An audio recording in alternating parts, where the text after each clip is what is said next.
Hello, and welcome to this episode of Strange as It Seems, a podcast about history, occultism, espionage, secret societies, mystery, conspiracy, and weirdness high and low. The common denominator is that the topics all embody the strange, that is, something that's unusual or surprising in a way that's unsettling or hard to understand. The aim is to reveal and discuss, but without any definite expectation of explaining or proving anything. Because, more often than not, the closer you look at the strange, the stranger it gets.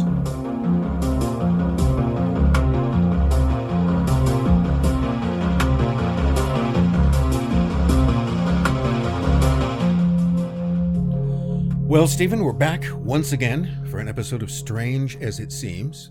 A little earlier than anybody listening may have expected, earlier than... Back on schedule, let's I say. expect. Back on schedule, or we're trying to get back on schedule.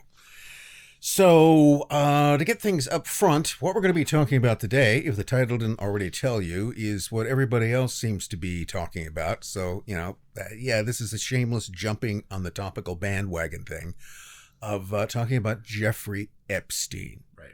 Hopefully we can add a little bit to the discussion that hasn't come in. All that would be, that might be optimistic in that regard. Before we plunge into that, though, before we get into Epstein, there are a few other things we want to go through. Last time we put out a shameless pitch for donations through Patreon, Buy Me a Coffee, and some people actually gave us money. Very generously. Particularly in the case of Anthony. Yes. So what I'm going to say, thank you. Yes. And there are others as well who've contributed. So thank you to everyone who's done that, and thanks in advance to anyone who will. Another thing which is completely different than that, but also sort of in the way of a shameless pitch, is that today is the 15th of February, and 2 days before, the 13th, the day that the Ouija board episode came out, something else that came out that I'm connected to is a series for the Great Courses. Some of you may be aware of things I've done for them before. I'm going to go through all of them now. But Great Villains of History did come out on the 13th, and so anybody who might be interested in taking a look at that, please go to the Great Courses website, Great Courses Plus, and see what they have to offer, and take a look at other things that may be there as well. And interestingly enough, the tie-in here is that one of the people in a particular episode of the Villains 24 episodes, one of them is called Scoundrels, and one of those scoundrels is Jeffrey Epstein. Oh, really? Yes. So he actually figures in the course as well. Can I ask you about, when you're pitching those kind of shows, I know nothing about it, and not even pitching, like if maybe they came to you first and said, derive a list. Epstein is one of those characters where I think I was telling you, like, I first heard about him probably like a lot of folks through like Alex Jones in like 2009 or 10. And that was just because I lived in Central Texas. Everybody knew who Alex Jones was, and I'd pick him up on the radio on the way to Austin and have a heart palpitation by the time I got where I was going, because his thing for a long time was about people like Epstein. So how did you? But it seems like he wasn't a figure that a lot of people talked about. So how did you convince come to that decision? Well, because you're kind of ahead of the curve. The story here is that you've got. That episode was probably written about a year ago, so it's not going to include the latest revelations in that, but the basic story is still there. You want to talk about villains, and you got to do that in 24, 30-minute episodes. So who do you include, and how do you... And eventually, the decision that came down to is that each episode looks generally at three different real or alleged villains, because lots of time, villains are villains because somebody said they were. And one of the things that, not too surprisingly, you find out is that some people have a reputation for being villains, if you look at them objectively, aren't terribly villainous at all. Some of them actually come off more sympathetic than you might assume. There are people who get that reputation undeservedly. There certainly are a lot of people who deserve the reputation who didn't get it. And then there's the great number who fall in the middle who've certainly done bad things. But villain is an imprecise term. So that's one of the things you could do. I mean, there's 70 odd claimed villains discussed in that course. And those not only include Jeffrey Epstein, they include, two of the more possibly controversial would be J. Edgar Hoover. Oh, really? Yes. And John D. Rockefeller. That makes sense. King Leopold of Belgium, who is a real rotter in many ways. He's kind of unquestionably falls into that category. And also Henry Kissinger. Oh, okay. Well, because remember, right. He's accused of being a war criminal. So Sure. One of the things they discuss, straightforward at least, why that accusation was made. So that's the pitch for great villains of history in the great courses. I guess the only other thing I would want to mention is that I usually don't chime in terms of comments, and just to let you know, I read them, although, and I generally appreciate what people say. Most people say very nice things, and thank you very much. In some cases, I just don't quite understand what's being said, so I can say thank you or huh. And one of the ones that that do make me sort of go huh, and I don't think this is ill-intentioned at all. And this has happened in other venues of people who for some reason think that I resemble Walter White, who isn't a real person. But I don't know what that means. Does that mean that I look like Bryan Cranston, or that I look like Malcolm's dad, or that I look like Walter White? Because those are all kind of the same people. I'm probably overthinking this. Well, yeah, I would take it as you look smart enough to run a crime empire. To be a master criminal. Yeah. Well, okay. In that case, it's a compliment, and I'll take it that way. And it's not that like I took it as but it's just like I don't see it. Okay, it's just one of those things that what? Why would they think that? My mom said you look like a handsome, Rod Stewart type figure. Rod Stewart? When he was younger. I mean, I don't know. She's probably gonna. She told me not to tell, but I'll tell it anyway. I was going to say last week on the Ouija board thing, she did the Ouija board in college, and she said, "Who am I going to marry?" And it gave her my dad's name. Yeah. So. Well. Anyway. That's off the topic. Those are all things. I suppose one last thing is a nod to the Ouija board is that nobody asked about this, but I'm going to tell you anyway. Okay.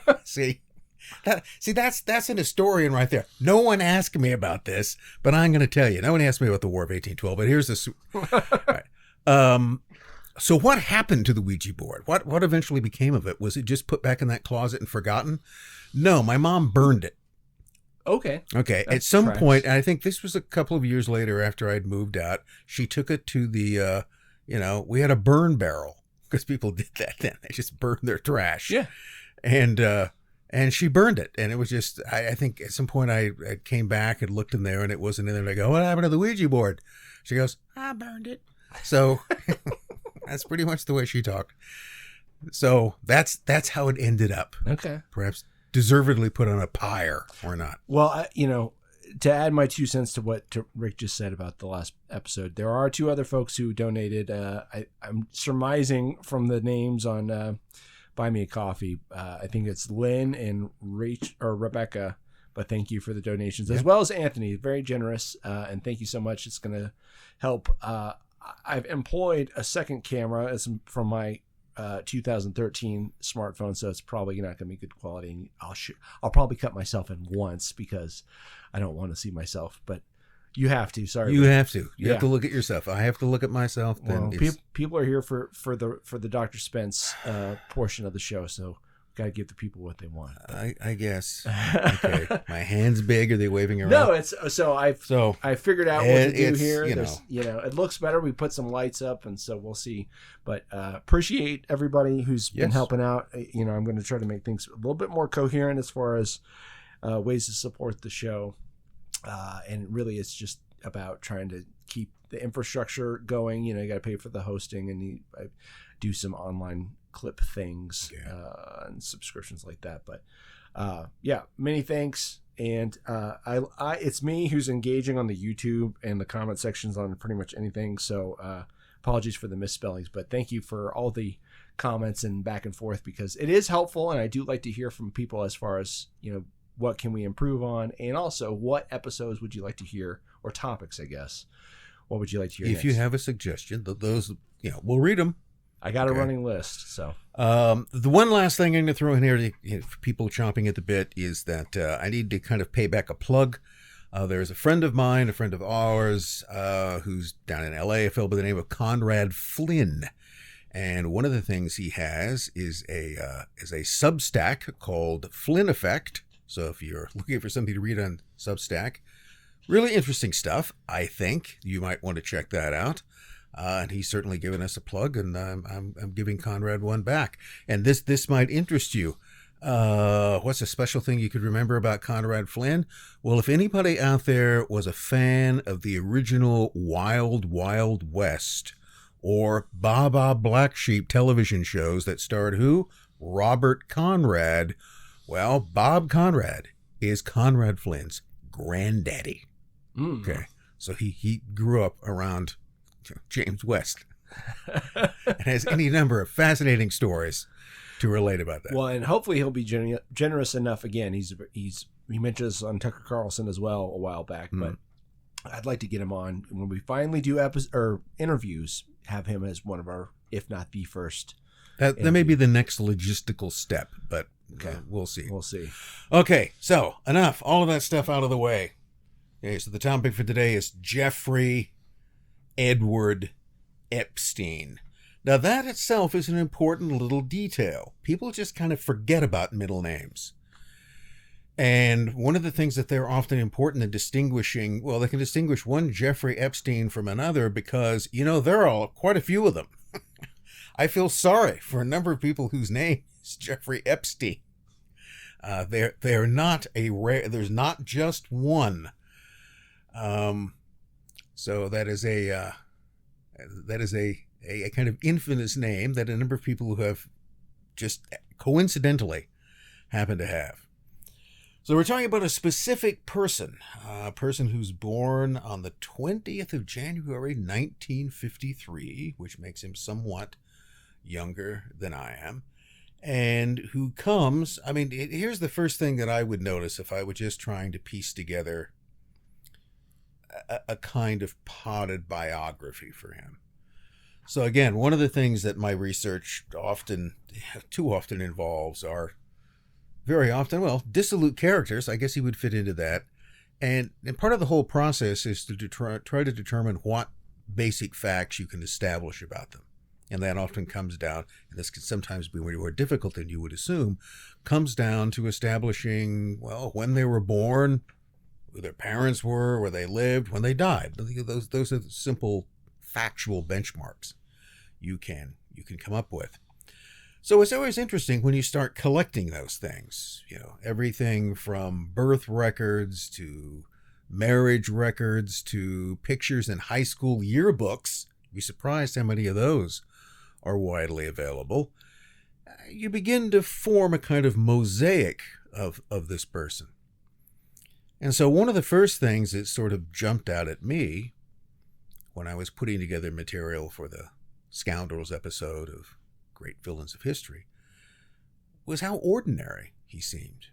So one of the things that we come to associate Jeffrey Epstein with is certainly an opulent lifestyle. It may have been weird, but it was also opulent, great wealth. He gets his own island. He's got a ranch in New Mexico. Wow, he seems to have the world on a string for a while, at least, in his kind of Faustian bargain. But it doesn't really start that way. He doesn't come from money. He doesn't seem to come from anyone who has any particular influence. I'm sure someone has alleged, I think I vaguely saw this, that he comes from some line of, let's see, there were a couple of them. One, he comes from a line of Kabbalistic rabbis. Okay, I don't know what exactly a Kabbalistic rabbi is, other than the rabbi who studies the Kabbalah. I think he has been accused of being part of the Sabbatean Jewish heresy, which would be a breakaway group, a group that really existed and repudiated mainstream Judaism, and in the minds of some people has become a kind of nemesis, a kind of anti-Judaism that's out there doing all the stuff that real Jews get blamed for unjustly. So we can lump him into all kinds of categories. And one of the things we got to face is that Epstein is big news. Everybody is talking about him. Yeah. I mean, think about this. Here's a person who, as we'll see, comes from no particular background. And in just the last document release, there were 3 million pages. And that's only part of it. That doesn't include, I don't know how many hundreds of thousands or millions of pages that have been released already, and those that could still be released. Millions and millions of pages, all concerning the activities of one person. So, simply based upon the amount of data which has been gathered about him, now keep in mind the date, a lot of those pages, I suspect, first of all, that many of them are duplicates. It's one of the things you tend to find in FBI files is that you can look at 167 versions of the same thing and then find only one version of something else or not find what you're looking for. But clearly a lot of time and effort was spent collecting and collating information about him, generating millions of pages. Maybe it's just nothing more than the picture of what appears to be a piece of jerky in a plastic bag. I don't know. We may come back. We'll come back to the jerky thing. Please. We will return to jerky, but at one point that's what you got. It's a picture of what looks like it could be jerky in a plastic bag. Yeah. What exactly does that tell me? If you didn't tell me it was jerky, would I even assume that's what it was? Yeah. I don't know. So the assumption might be is that with all of this information, with everything that's with 3 million, 4 million, 5 million, 10 million, however many it is of all of these pages, that we would know everything that there is to know about Jeffrey E. Epstein. But we don't. In fact, these millions of pages just continue to generate more questions. Yeah. They don't really come up with many answers. And that's an example, it's in a way, it sort of ties in with our little mantra of this, the more you look at the strange, the stranger it gets. The more data you collect on something, it does not usually clarify the picture. More data complicates the picture. It adds things that you hadn't anticipated before. So we'll still be asking this question that we're asking today, is that despite all of these millions and millions of pieces of information, the question still comes down to who exactly Jeffrey Epstein was, and most importantly, how he became the Jeffrey Epstein that today everyone hates, or at least purports to hate. He has become a kind of modern symbol of evil. That will pass. It always does. I know I've seen one YouTube channel with some interesting stuff in which the person never calls Epstein by name, but simply refers to him as the devil, because that's clearly what he represents to them. I'm not arguing he's not. I'm not arguing he is. That's just one thing I would comment. Jeffrey Epstein is a human being. Of that, I am 99.9% sure. Lizard person, though? I mean, come on. Well, is that human? I don't know. So yeah, but this is he is a human being. Okay. He is a man, and therefore he is all things that men or human beings can be, which is quite nasty in a lot of cases. But on the other hand, with the same limitations of human beings, and so maybe the place to start here would just be to go through it and just try to map out as much as we can where this guy came from and who he is. I do have some notes here I'll be looking at. And, Epstein, he doesn't live a terribly long life, nor does he live a short one. He's 66 years old when he died. 66 is 2/3 of 666. Make of that what you will. But nevertheless, which is probably nothing, but nevertheless, it's there. Okay. So where did he come from? He comes from he's the eldest son of a thoroughly middle-class Brooklyn Jewish American family. There's nothing particular, I think, somewhere noted down. You know, his parents are nothing special. I'm sure they're special. I'm sure they were special, but they're not. Parents. You know, but they seem to be fairly ordinary people. He has siblings. Sometimes those come up. Some were later associated with him. But he's there's nothing that sort of sticks out in some way. You know, he wasn't born with horns or with a halo. As a kid up to adolescence, he seemed to manifest a talent for two things. One was mathematics. And he seems to have had a skill which is not common, but neither that rare either. The ability to make very quick mathematical calculations in your head. Something which I freely admit I cannot do. So I don't. Those things are that's like a magic trick to me. Why we're historians. Right? That's why we're historians. Yeah. Historians, generally speaking, are mathematically impaired. Scared also. Numbers scare us. Not the numbers themselves, but how they put them together to make them perform tricks. Beyond dates, quantitative stuff it doesn't go over well. So I think numbers are perfectly friendly, but math to me is making numbers perform tricks. Yeah, and perform tricks in the way that you have tigers and lions in a cage, and you're trying to make them do these things that they just naturally, I don't think they really want to do. I don't think numbers like math, so I don't know what that means. But so he was good at solving math problems in his head. The other thing was the piano. Really? So this is one of the things I noticed in doing the villains episodes was that it would often be that people had some, who turn to a life of villainy, who end up, being bad in the general view of things, often had some kind of musical or other talent, something else that they could have become.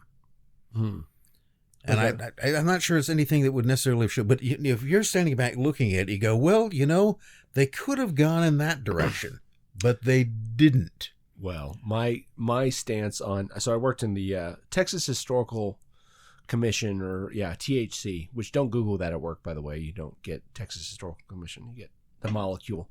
And everybody in that branch was an architectural historian, which basically is a failed architect in some ways. And it gave me a deeper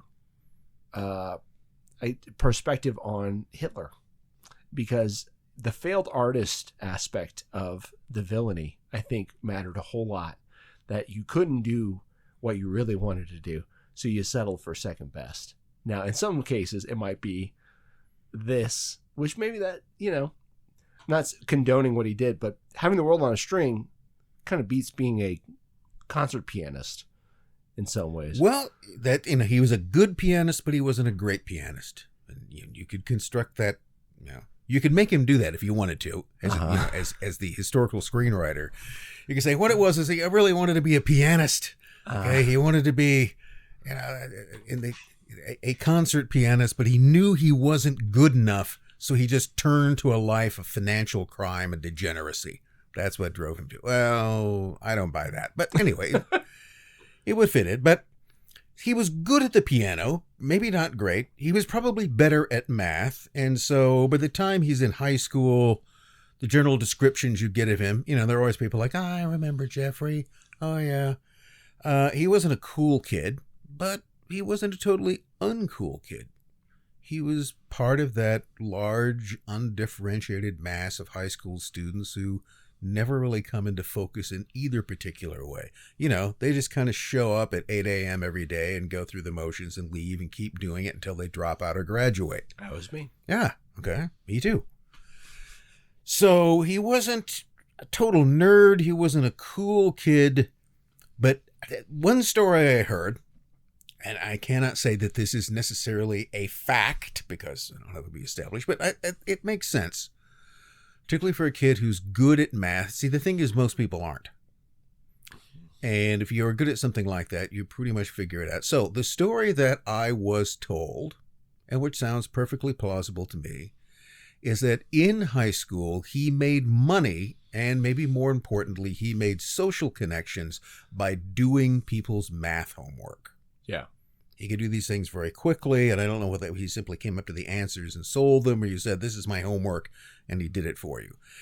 Now, that ingratiated him to people. He became useful. I think this is a maybe really is the thing that set him on his life's path, beyond perhaps his inherently evil nature, if he had one, was that he'd learned the means to ingratiate himself to more powerful and influential people, making something easy for them, getting them to pass the math class. Mm-hmm. It's just arguably a tiny step from that to supplying them with 15-year-old girls, because that's what they wanted. This is how things go. Ingratiating the desires of the powerful as a means of gaining access to their Olympian realm. So his math skills also got him into New York University's Conrad Institute of Mathematical Sciences. Oh, really? He graduated early, went into the Conrad Institute. And, that's one of the things that I noticed, that in an alternate universe, he might have graduated from that and gone on to be a math professor at a high school or a college. And just like Ted Kaczynski, and then the worst things he might be accused of is, trading sex for grades or something of that kind. Sure. He might have gone on just to be another sort of dissolute math teacher or academic. Yeah. But no, that wasn't going to be it. He will actually drop out.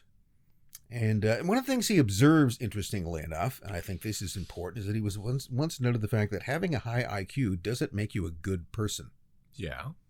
Very true. That is quite true. And that may show whether he was talking about himself. He probably was or not. That comes into it. So in 1974, he drops out of Conrad. So another sort of opportunity that was available to him. He does another path is not taken. Wait, I thought you said he graduated early. No, he graduated from high school. High school, early. okay. Yeah, and then went into Conrad. So he was on a kind of track. If he wanted to become a math teacher, who does, really? Or respectable, right? I mean, he's just, I'd have to ask the math teachers out there, is that really what you want? So he dropped out of undergrad. Yeah. Okay. Yeah. So he's out of Conrad, and then he turns around and he lands a job, his first real job, I guess, as a math and physics teacher at Manhattan's Dalton School. Now, Dalton School is a prep school. Yeah. Okay. It puts the prep in preppy. Okay. It is expensive. The kids who go there usually have rich parents. If you watch shows like Gossip Girl and the rest of it, all about New York City prep schools, that's the kind of environment he went into. So it didn't necessarily pay that well, but again, it was a job, but not at an ordinary school. It was at a school for rich kids with rich parents. Right. So he's not there very long. He's only there for about 2 years. And again, I've heard the story two ways. Never seen any documentation to clearly support either one of them. One is that he was then fired in 1976. The other, which I'm more inclined to believe, because this is just the Weasley way that educational institutions tend to work, is that his contract was not renewed. Now, keep in mind, he certainly had talent in mathematics. I'm not sure about physics, but nevertheless, he was teaching that as well. It's got a lot of math in it. But he had no teaching credentials. He had no training in this type of thing. This is the type of thing that drives public school teachers up the wall. Yeah. Because they have to go get credentialed, and then people who teach in private schools don't.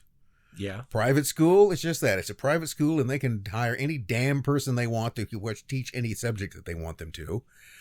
And you're paying a lot of money for this, so you wouldn't necessarily question it. Well, the problem with any discipline, right, but math particularly, is if you're good at it, doesn't make you a good teacher, but yet that's kind of how it plays out. Is if you can do the math, clearly you can. We'll just set you in front of a bunch of kids and you'll be able to do it, right? Yeah, so should be able to. And I don't know what his success. He was a fairly popular teacher. it appears. He was popular with the students. Why? Because he was kind of one of them. I was going to say, he's probably still young, relatively young. Well, he was noticeably older than they were. But what they liked about him is that he'd kind of party with them. Right? Oh, no. He'd hang out. Well, I don't have that. He would hang out with them, and one of the things was noted is that he would flirt with the girls. Mm. So here again, you have evidence of something that's kind of like a Woody Allen movie, or at least the later ones. I think one of the things for anybody who's a fan of Woody Allen movies, I am some of them, that it became increasingly apparent as Woody got older that the love interest in his films did not. Yeah. Okay. Until eventually he had to get to the point, in my view, that he couldn't cast himself in that role any longer. So he cast other actors who were blatantly playing him. Yeah. So, yes, there was an attraction to, let's just say, young women. Women, young human females towards the lower age ranges. Was a common attraction there. And so here's where you have it that, again, let's think about it. Jeffrey Epstein was a guy who got a job at a New York City prep school for rich kids, and guess what? He had a thing for high school girls. Now, that's disreputable, but is it that weird? Well, I'll play devil's advocate real quick. So I taught in the high schools for a real brief spell. I did student teaching basically, and then I was like, I had the grad school because I didn't want to do this. But my mom was a 30-year teacher, and so I would pay attention because I had friends who were still teachers, and then my mom was still in it. And the rate of people, men and women, a lot of women though, who have relationships with students and get fired under the radar or publicly in our little conservative Texas, town is somewhat disturbing. And I think it's more common than people realize. It is. It happens all the time. I would simply say that. That is not to condone it, but that is simply to say that this is not unusual. And I will say typically they're young teachers and they're not far, 24 and 18 is really not exceedingly different. So I'm devil's advocate, just saying that's, we know the history of where this is going, but I'm just throwing. Yes, we know where it's going. But if you look at it at the time, that would be one of those things that might raise eyebrows, but it wouldn't be. Well, I don't think for that reason alone that anyone decades down the line would be referring to him as the devil. Okay? Right. That doesn't get you to the Lolita Express and right. weird temples on Rhode Islands. So. Again, a couple of years later, he is dismissed from Dalton School, but he was popular with the students. He also was still fairly popular with some of the parents. And that's kind of interesting because here, that's one of the ways, you make friends with the children of rich, influential people. You then make friends with those rich and influential parents. So one of these parents, a fellow by the name of Alan Greenberg, happened to be the CEO of what was then the investment behemoth of Bear Stearns. Okay. They're not around anymore, but they were a big deal back then. And so Greenberg, once Epstein was looking for a job, he goes, well, I'll give you a job. I'll give you a job as a floor trader. Okay. Now that's not high paying. It's not. It's like the absolute bottom level that you would be in. So it was a favor. It wasn't necessarily. It was one might argue the typical sort of crumb that the rich would throw to lesser beings that they took some particular interest in. But Epstein went from floor trader to a limited partner in Bear Stearns in less than 4 years. Wow. That was unusual. Yeah. That would be atypical. Now, Bear Stearns was a growing company, and I mean, it strikes me as atypical. I guess you'd actually have to compare that with other people who started with floor traders at exactly the same time, and where were they within 4 years? Maybe they all moved that quickly. Seems unlikely. Still, it's an achievement. It begins to. It argues that he was fast-tracked because, again, he was pleasing the right people. Now, in the meantime, he was using his mathematical skills for other purposes. might say, more or less accounting purposes, commercial purposes. And people discovered that Jeffrey was quite good at coming up. He was a whiz. Someone described him as a whiz in tax mitigation strategies, which is a nice way of saying tax dodging. Tax avoidance, okay? Yeah. Tax avoidance. All right. So he became a specialist in tax avoidance. And his appreciative clients, the people who came to this, were millionaires and billionaires. Again, what is he doing? He is providing a service to those above him in the social strata.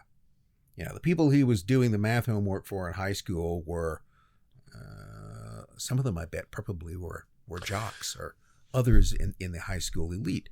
That was a way of getting him, at least not to stuff you into a dumpster. I saw some interview too with somebody quoting Ghislaine Maxwell, which we'll get to, I'm sure, here in a little bit. That she said, he was extraordinarily personable. He was very good at smooshing people. And so this seems to track, right? I mean, in the first 5 minutes of this, I'm thinking, does he have to be intelligence? That most certainly probably comes later, right? You don't ask some high school dropout or college dropout to be in the intelligence world. You go find a guy who's already tied into stuff. So anyway, it just makes it more plausible to me. Well, here again, I'd come back, since we brought that up, to the old M.I.C.E. acronym. There we go. The M.I.C.E. M-I-C-E acronym. In intelligence recruitment, which is money, ideology, coercion, or ego.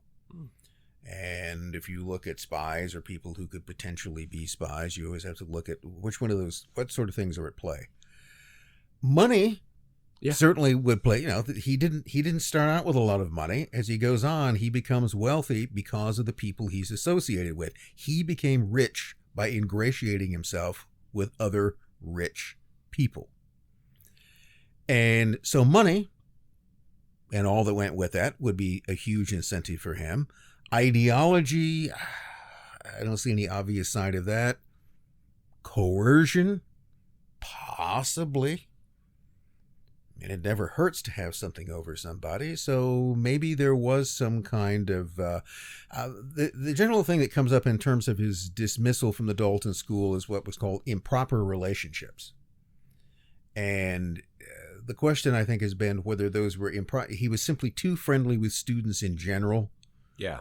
He was kind of crossing the barrier between those two things, or whether this specifically was some sort of sexual involvement with female students, which is probably, well, we all but think that would be more likely. So if you think of it that way, there was in that period the capacity to have something compromising on him. Although later on, was that something he seemed to, did he take any caution with that later on? No, I think that was just a kind of compulsion, but that there would be that opportunity. So there could have been, we caught you with it in this, we've got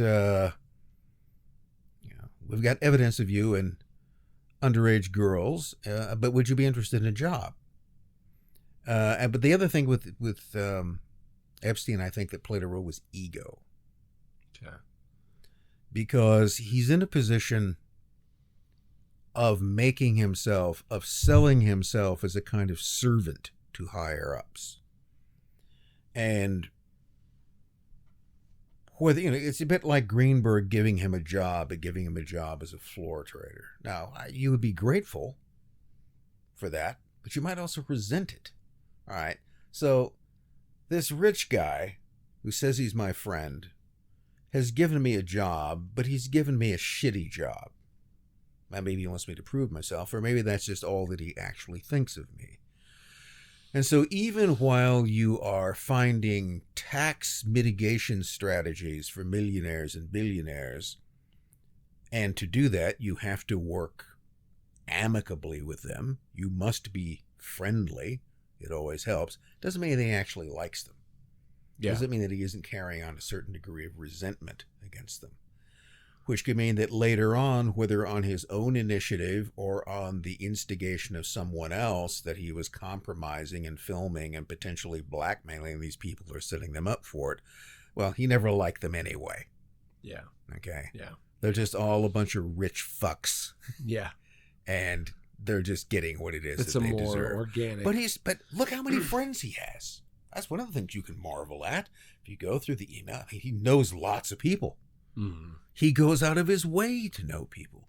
Most people he approaches, don't turn him down. After all, he seems to have money and he has other connections. I mean, he's always selling himself to people on the basis of the people that he already knows. Yeah. It's a good way. And well, there again, I think is an example of one of those things I'd say is a good lesson in how the world actually works. So you've probably heard the thing, it's not what you know, it's who you know.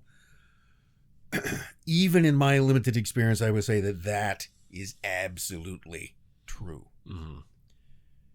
Get the right person on your side. Okay, people who just like you for some reason and are willing to do you favors can be of tremendous help. In the same way that someone who just decides that they don't like you and will go out of your way to obstruct you can do tremendous harm. If, and this is an if, he was recruited by one or more intelligence agencies, I think the main factors of him would have been money and ego, which are quite sufficient to bring him into that environment and explain what he did. So tax mitigation strategies brings him into the millionaire-billionaire club. But then his career, his sort of meteoric rise, ended in 1981 when he was let go from Bear Stearns because it was discovered there was a review that found out that he had violated Security Exchange Commission rules regarding unregistered securities. I don't know what that means. Neither do I. Okay, and I don't think you're supposed to. Okay. He did something wrong. It wasn't, I think, or in this case, they didn't indict an indictable crime, but it was an infraction. Okay. It was a mistake. So they let him go. There wasn't any particular hard feelings about this. He remained friends with most of the people at Bear Stearns that he had worked for. He then founded his own company, which specialized in recovering embezzled assets.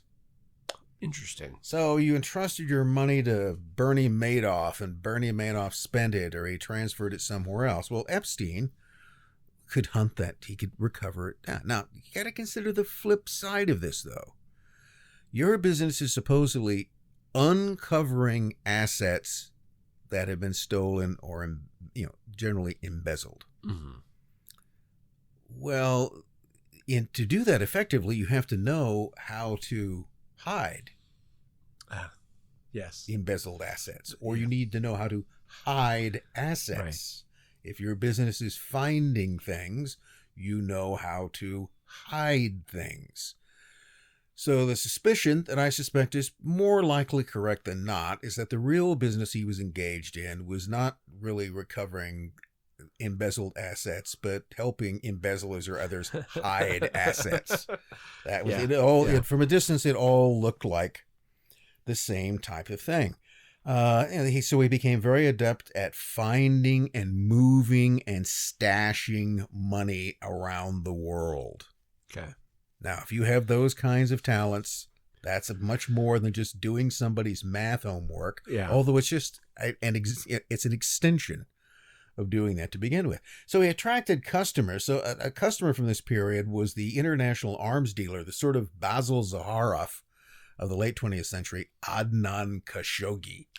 Oh, that's why Khashoggi's in this. Yeah, so, who is it that Adnan Khashoggi is going to entrust all of his merchant of death billions to be done to Epstein? So where's Khashoggi getting all his money, by the way? I was never clear about, his son was part of the early Mujahideen, right? But this is his dad, right? Is that? I think so. Okay. Well, where's he getting his money from? I don't know. He may have some. Does he have some connection to BCCI, which is this Pakistan-based bank with the Bank of Credit and Commerce International? I don't know for sure. Or the Bank of Crooks and Criminals International, as it was called. Pretty much a huge money laundering enterprise. He's not a Saudi, is he? Khashoggi? Yeah, I don't know for sure. I think he may be. Okay. There's also another Saudi connection, which is going to come up. Okay.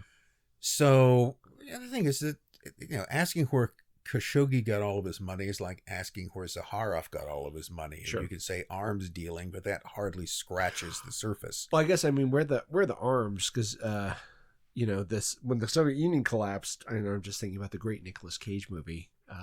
Was it Lord of War? God of War. Real guy. Based on a real guy. So is this U.S. flooding the Middle East during, the Afghan war and stuff like that? Well, arms come from everywhere and they come from nowhere.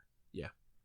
So they are, I think, in terms of actual cash value at some point, this goes back at least 20 years ago, that the actual value of weapons and munitions exceeds the value of food. Holy shit. So the world spends more money on weapons and munitions than it does on food. I guess my point in asking that is this U.S. money largely that Khashoggi has from ill-gotten gains or whatnot through Not all of it, okay. Some of it. Okay. Where would it come? If you wanted to move, he's also a guy who knows about moving money, and he knows another guy, Jeffrey Epstein, who knows all about. Okay, you want to hide some money? Hey, I know this guy who knows a guy. And here's my pitch for parapolitics, just right there, because you need a figure like that, right, to start moving. Anyway, I'm derailed. Very, very useful man, this Jeffrey Epstein. So now this is in the early 80s. So he basically separates and forms his own company in 81 and 82. And then in 1982, almost at the same time or soon after, is when he gets this Austrian passport. Okay, so I have this sort of thing about passports and I'm particularly intrigued when people have passports in other names, or they have one passport and they use it in different names. That's always kind of unusual. You ever tried that? Okay, that doesn't happen every day. So the passport, he had this passport. It was issued by the Austrian government in 1982, and it expired in 1987. As far as I know, it was not renewed. So he has it for most of the 1980s. It is a Republic of Austria passport. It is issued to the name on the passport is Marius Robert Fortini. Okay. The surname is Italian, from the Tuscan region. Now, what I've seen written about this is that, one, the whole passport is a forgery, and that Marius Fortini is not a real person. It's simply this name on the passport that Epstein was using. Now, what the passport undoubtedly has is that it has Fortini's name on it, has his date of birth, not Epstein's, but it has Epstein's picture. So, as far as I can determine, the passport itself is real in the sense that it's a real Austrian state passport that was actually issued to this Marius Fortini, who is, by the way, a real person. Marius Robert Fortini, with the same birth date, born in Vienna. For that reason, in Austrian citizens, the same person. And in fact, I even found a picture of him. And that is, he attended in 1971 the American International High School in Vienna. And this was a high school that had an English curriculum. He seems to have been one of the Austrian nationals who were attending. You had people from all over the world. I'm not sure that's necessarily a Dalton school, but that's kind of, usually the students in those schools tended to come from rather well-heeled backgrounds. Now, in the early 1990s, through public records, same birth date, same birthplace, same Marius Fortini, he is, interesting enough, living in New York. He also lives in L.A. for a while. And that would mean that during much of the 80s, when Epstein is using Fortini's passport with his picture on it, this other person, is that guy not traveling? Does he have another passport? Did he essentially buy this person's passport, acquire it in some way, and use it on that basis? But there is a real person out there who I think would notice that someone else was using a passport. So it's a real passport that, as far as I can see, has been doctored. It has been changed. And basically what you've changed is you've taken off the actual Marius's picture and you put Epstein's on. Yeah. May have changed. Now, the interesting thing, even though it's an Austrian passport and the fellow is an Austrian national, it gives his place of residence as Dammam, Saudi Arabia. That's where he lives. Interesting. His profession is manager of what? Now, while I can find addresses for Fortini, I can't find any real description of what it was that he did. That is, no description. He seems to live in fairly nice places. He's not necessarily in Epstein's neighborhood. So that would be one of the questions I have. How do you actually get a hold of this passport? That could be arguably a kind of tip-off of intelligence involvement, because it would be preferable to use real passports, because those have actually been issued. There's a whole, they're genuine in that it can be looked up that, yes, this passport with this number was issued to this particular person. So the only thing you would have to change in this case is the photo on the passport, which was a lot easier to do back then than it would be now. And whatever supporting documentation you need, I assume, would be easier to forge than a passport, right?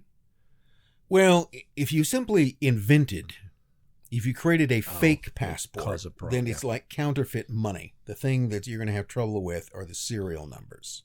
Okay.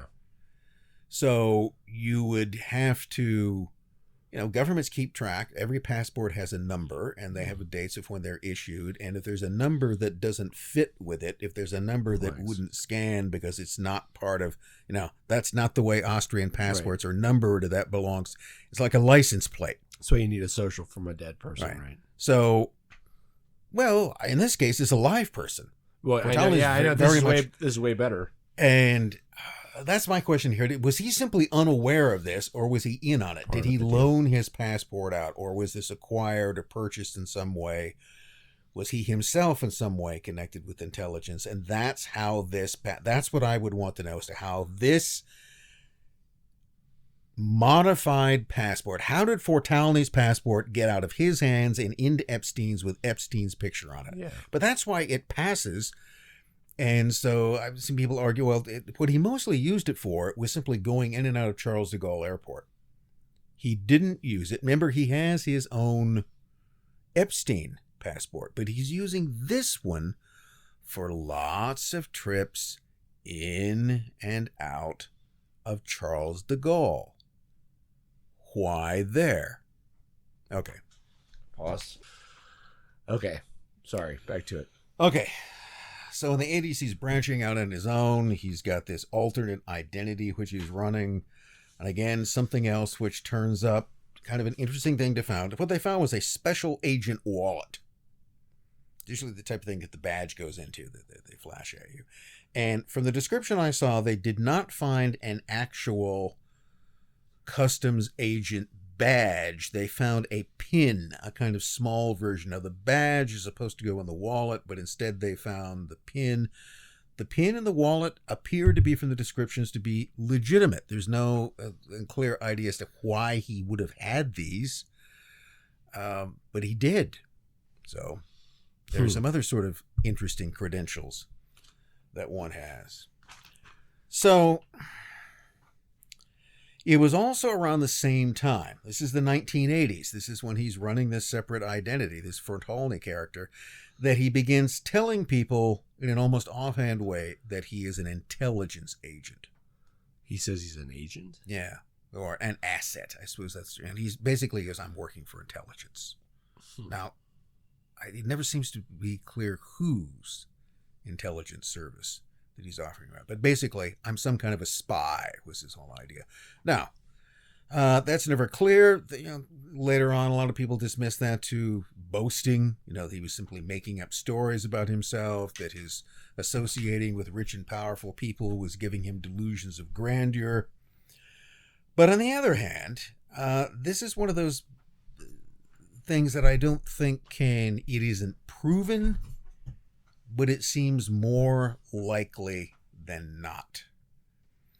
So here again, you'd have to go back and remember that he's associating with people like Adnan Khashoggi. He's up to his very bushy eyebrows in all kinds of international intrigue of one kind or another. So was Khashoggi connected to intelligence? Yes, in all sorts of ways. He's an international arms dealer and criminal. That's not surprising. And now you find out that essentially his money manager is Jeffrey Epstein. So he's going to meet some of the same people who use one connection to introduce you to others. I mean, notice later on in the emails what strikes me that Epstein is constantly doing. He becomes a kind of connector between people. Sometimes we use the term fixer, or a fellow who arranges. Well, he provides introductions from one person to another. He becomes a common denominator. So there are some tech bros who are very interested in doing interesting things in AI. They can't get any regular funding for it. Maybe I know some other people who are interested who would be willing to fund what it is that they're doing. Maybe even I might be willing to do this as well. And that, again, that's not a world that Jeffrey Epstein is born into. It is a world that he has learned about. These are the type of things that he has picked up so far in his career as an international money launderer. So in 1987, Epstein went to work for somebody else again. And that's, by the way, the same year that his Austrian passport expires. He was hired as a consultant, which I think he kept his other business going, but he's now a consultant for something called Towers Financial Corporation. And that was a group of high-flying corporate raiders who basically created one of the biggest Ponzi schemes in history. It was one of those things that eventually, when it came to light in 1993, 5 or 6 years down the line, they would have built investors out of $500 million. Most of which, as I understand it, simply disappeared in ways that somewhat. Now, Epstein, again, was suspected in some quarters of having walked away with some of the loot. And that remember what it was he was good at? Finding and hiding assets. Here you got people who are running a Ponzi scheme who make $500 million effectively disappear. Was he paid in part of that? Sounds plausible. Believable. It sounds plausible. And by that time, he had cut his connections to the company. Now, there again, that's kind of interesting. This company's getting into, and he was smart enough that he knew what they were doing at some point. Maybe that's why he cut his connection. The other thing is that also he tended to escape any prosecution for this, which has raised the possibility that if you were to look in records that no one is supposed to see, you'd find out that he essentially ratted on them. Okay. Well, he could see what was coming. He knew when it went down he was going to be implicated. Now, how do you protect yourself from that? You act proactively. You go to the FBI or you go to the Security and Exchange Commission and you go, look, I know you're investigating these guys. I can help you. In exchange, of course, for complete immunity. I can help you bring them down. I, again, would kind of bet that's probably what happened. Now, why is that telling? Because by that time, and it was probably before, he has established a rapport with people in law enforcement. People in government. Well, think of it this way. You're an immoral scumbag who can't get enough money, all right? You're smart, but you're not a good person. it comes back to this thing that even though he serves the rich and corrupt, that doesn't mean that he loves them. He's always still a servant in this case. I think that was something he wanted to escape. And you'll make money off them any way that you can.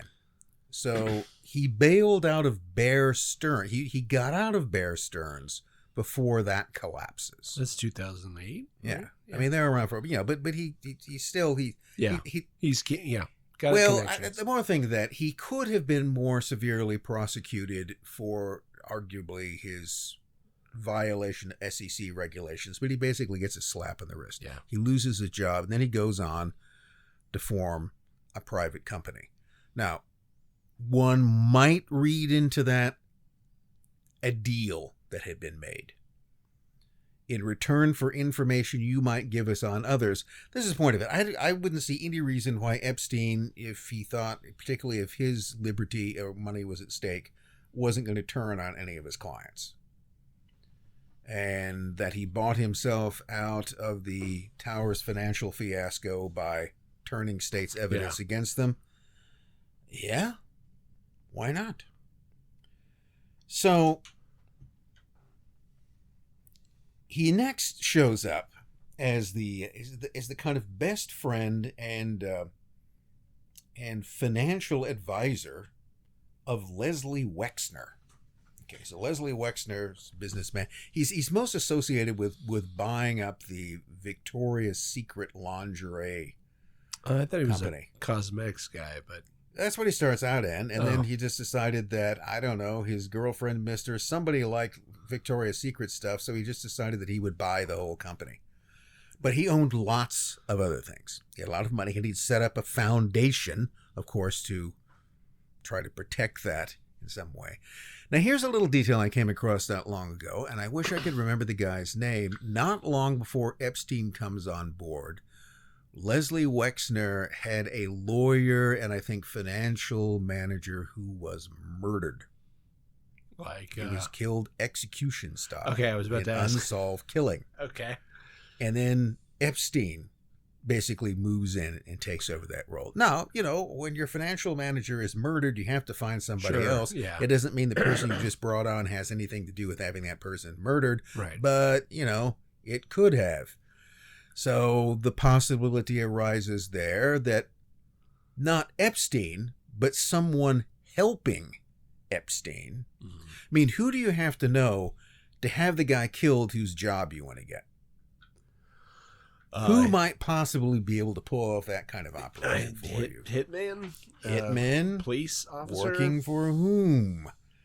So it's just an interesting thing that he basically moves in and takes over a position of trust and responsibility that was done previously by someone who was killed. Okay. So Wexner essentially gives him complete control over his holdings and his private foundations. That's all in Epstein's hands. And by this time, Jeffrey has his own private jet. Okay. How much is Wexner worth, you think? Do you have a guess? No, just in the billions. It depends on how the businesses are doing at the time. I mean, sometimes the people are never quite as rich as they pretend to be. But this is his first, real big. Yeah. Okay. Yeah. Okay. Just curious, because I know his name shows up, and Wexner had a lot of money. He knows a lot of people.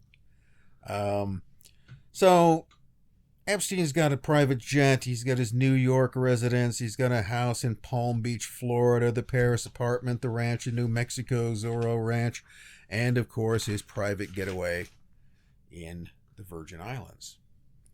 And his social sphere had expanded. His social sphere is always expanding. It's this constant networking.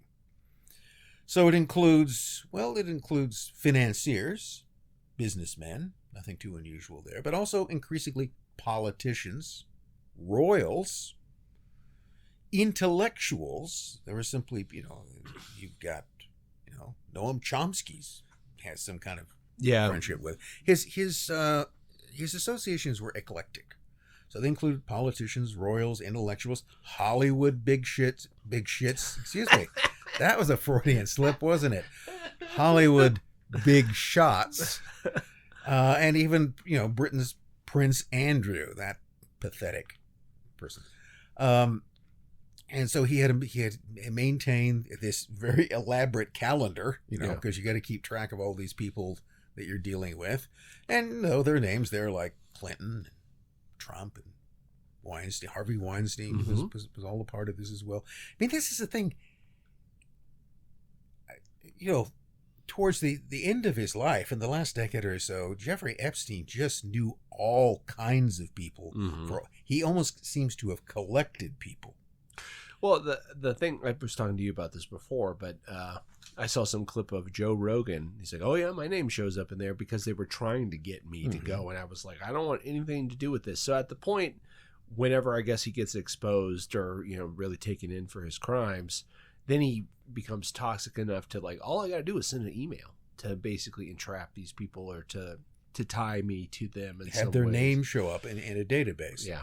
So that again is, one of the things I think any reasonable person might assume. It's not just that someone's name shows up in the Epstein emails. It's in what context do they show up? Right. What is this? Some sort of, is it Epstein approaching them? Is it there are all kinds of reasons why people might have wanted to talk. He had lots of money and he was interested. Well, Chomsky, just because you mentioned Chomsky, I think that's one of those kind of weird situations where Chomsky has said, like, well, somebody suggested that because I had like $200,000 or $300,000 that I don't know why he got it. And I was told that he was a real financial whiz and he lived nearby me. So why not kind of thing. Is that an innocuous kind of like a realistic explanation? That sounds like a lot of people, at least that's what they say. It's like, well, I was just referred to him kind of thing. Then there's people like Les Wexner who are there for 30 years? They sort of put their life in his hands. Yeah. And Epstein had a lot to offer in some way. I mean, here would be another example I think is mentioned in the emails. At some point, he's actually thinking about, he's got enough cash on hand now that he can begin to fight. He doesn't have to look around for other people to finance things. He can do it. So he has a whole variety of interests. One of those interests was certainly in AI, but then again, who doesn't? That's nothing terribly strange about that. But at one point, he had this idea, I think, of creating this whole kind of group of Epstein scholars. And what he wanted to do was to find people who were interested in a whole variety of things, interesting stuff, bring them all together in a kind of institute, pay for the whole thing, and just have them do their research, but also with a proviso that while they were doing this on his dime, that he could study them. He could study them? Them. Not their work. Well, that too, but them, what they were doing, that they themselves would be objects of study by other people. Weird. On his payroll. I mean, interesting. But so he wanted to go out and collect a bunch of brains, bring them together, have them do their stuff, and then he wanted to watch them. He wanted to create a kind of human zoo. He wanted to create these petri dishes of science and technology that he was then going to control. So that doesn't come up too often. I mean, what that reminds me of is the whole thing that Alfred Hubbard, the Johnny Appleseed of LSD, did with this weird group back in the late 50s in Washington, where he said that I'll give you all the acid you want to talk to aliens on the Ouija board. That's what they were doing, basically. But you have to let me study you. Yeah. I give you money to do your thing, but I get to study you. And there's the question is study what and specifically why. So that's, in terms of what he was in, there's also an interesting statement that he makes, I think somewhere around this time. Someone asked Epstein if he belonged to the Illuminati, and he goes, I am not a member of the Illuminati, but I know a few people who are. Huh. Now, that's always taken as a joke. Right. I mean, I might have used a joke like that at one occasion or another. It could be. It probably is. But it might not be. But of course, then you have to believe that there is something which is a modern day Illuminati. And maybe we'll explore that more in some other episode. Let's just say that is a question. And here again, you have something that's more than likely just a jest, but you're not too sure. Now, it's in 1991, also before the whole Ponzi scheme explodes, that he, and partly to kind of manage his knife, he makes a connection with Ghislaine Maxwell. Okay, I'm pretty sure it's Ghislaine. Yeah, I've heard Ghislaine. Okay, they're all different pronunciations. I'm sticking with Ghislaine. Yeah. We'll just go from that. And so Ghislaine Maxwell, who of course is one of the daughters of Robert Maxwell, who was a sinister, controversial, rich, another richo creepo, globo richo creepo, undoubtedly with connections to intelligence, probably U.S., British, and Mossad, all kind of running together, who died under unusual circumstances. And now his daughter Ghislaine sort of shows up, and she becomes what? To outward appearances, she's Epstein's main girlfriend, or a sort of girl Friday. She begins to manage his social affairs, his calendar. She knows what he's doing and who he's meeting.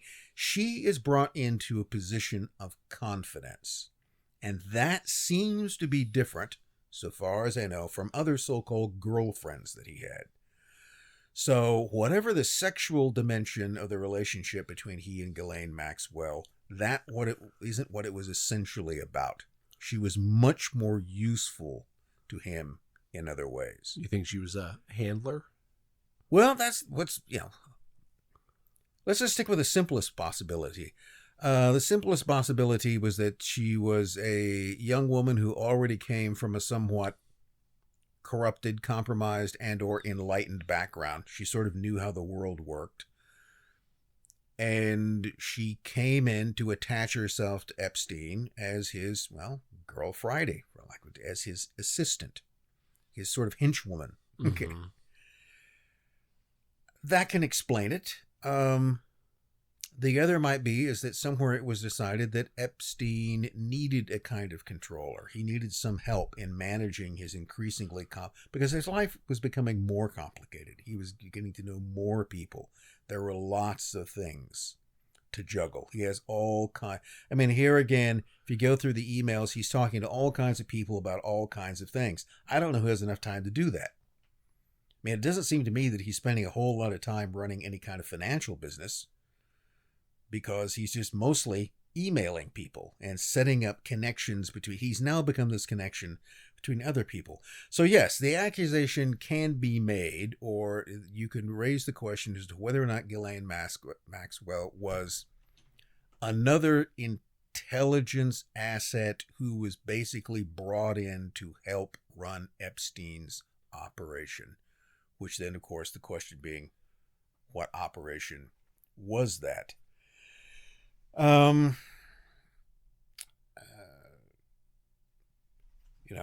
father's connections are dubious. One of the things that she was certainly aware of is that she was aware of the whole idea. In fact, some have said it was her idea to begin to install cameras in his residences. Like for blackmailing, or just... There's no reason. Might come back to that. You could. The other reason, the main reason why people install cameras in a residence is for security. Yeah. To watch what other people are doing. And I think there's also there's an email thread in which someone is talking about, one of the questions was whether Epstein even knew all of these cameras had been set up in his residences. And so this would indicate that he did, and that he knew one of them. They were talking about how wonderful these new tiny cameras were, and how one of them had been placed in a Kleenex box. I think a Kleenex box in a bathroom. So that's a little... usually if you're just going to put up cameras in your residence as a security measure, like your Airbnb where you want to spy on your guests, you don't put them in a Kleenex box. Kleenex box is a thing that can be repositioned. That sort of takes surveillance to a whole other level. It's the nanny cam, right, inside of a this is something more than a nanny cam. So the whole idea of photographing, recording, there are also electronic bugs. So basically anyone who if you came into his sphere, you were being filmed and recorded. Now that could be because you were there, you were there as some sort of teenage girl for nefarious purposes. It could be any other sort of guest, but everyone was basically being filmed and recorded. Now, one of the interesting things here is that the idea of blackmail often comes up. Well, the reason why you're filming and recording people when they don't know about it is to catch them unawares doing things that they can later be compromised with. It can be. I mean, on the other hand, a camera hidden in a Kleenex box in a bathroom can simply catch someone taking a shit. Which isn't, it's I don't know. I mean, some people might be embarrassed by that. I think I would be slightly if strangers saw it, but, it's not illegal, because I'm aware of. Or you could catch them, snorting coke. You could, but you don't know exactly what those cameras are there to catch.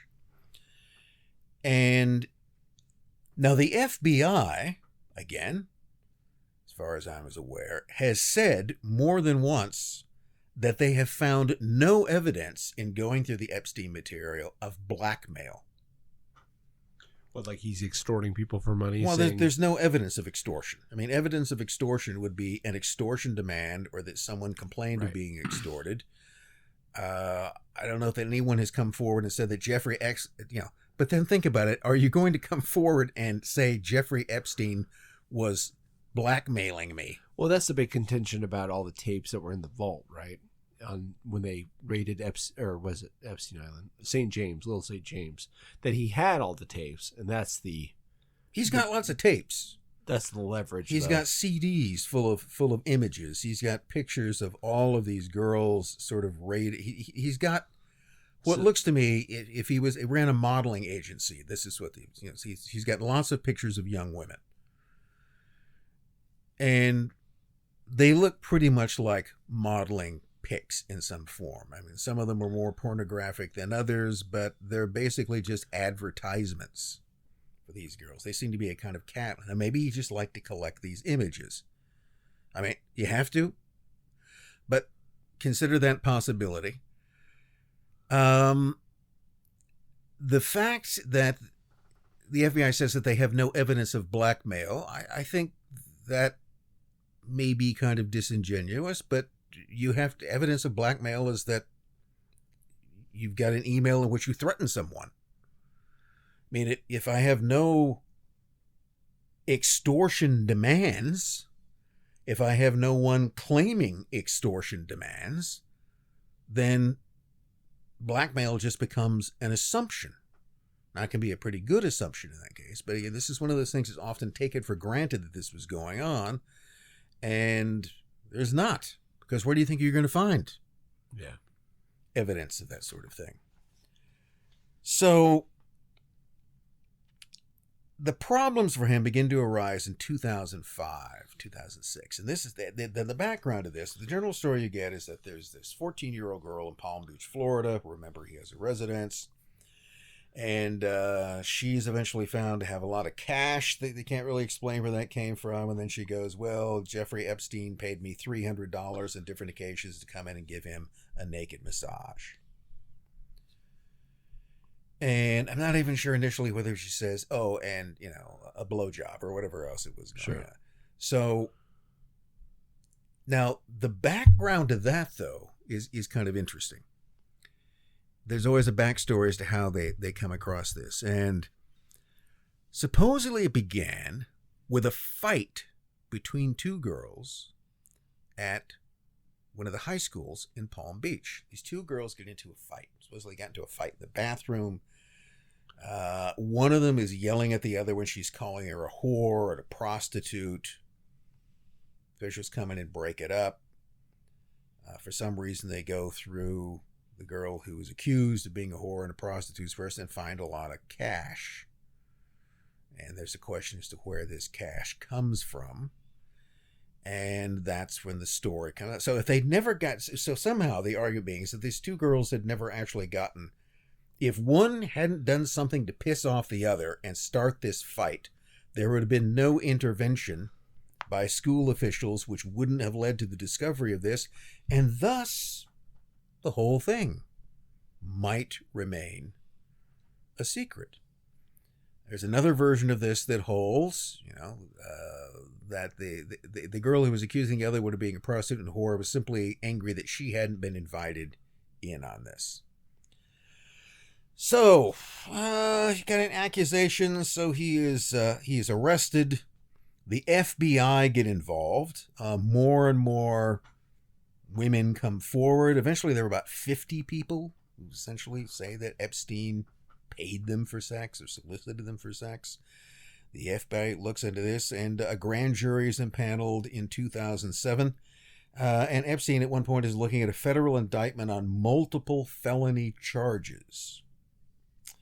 And didn't look good until another lucky break comes along. Another sort of get out of jail free card. Epstein got a plea deal.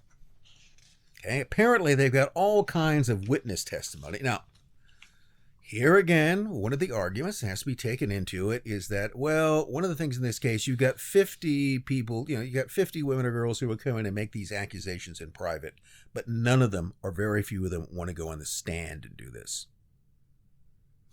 And so we can get them in front of the grand jury, but then they're going to be witnesses and would have to come back, and they don't want to involve themselves in it. So there was too much of the idea that this case was just going to collapse. Yeah. Which is also a danger when the person that you're going after is very, very wealthy and has lots of friends who can pay people off. Yeah. Remember, he doesn't have to try to pay them off. He's got multitudes of important friends who would come along and either threaten these girls or offer them money to stay quiet, and it wouldn't have anything to do with him. So I could see in that case as to why perhaps a slightly inexperienced and gutless federal prosecutor might decide that a plea deal was easier. So what he actually got was a thing called a non-prosecution agreement. And under the non-prosecution agreement, he received immediate immunity on all federal charges. Wow. Those disappeared. The indictment was sealed. I don't know whether it still is or not, so no one could see it. And he pled guilty to a single Florida state charge of procuring a girl under 18 for sexual purposes. So that's enough to get him on a registry or something like that. Yeah. Well, he would later argue that he was a sex offender, but he wasn't a sexual predator. He'll go into this whole distinction that those are two entirely different things. Okay. He might have made a mistake. Sure. He might have violated some arbitrary rule, but that didn't make him a predator. So he pled guilty to the one charge. He was obliged to register as a sex offender and to serve 18 months in prison. He never went to prison. Not one day.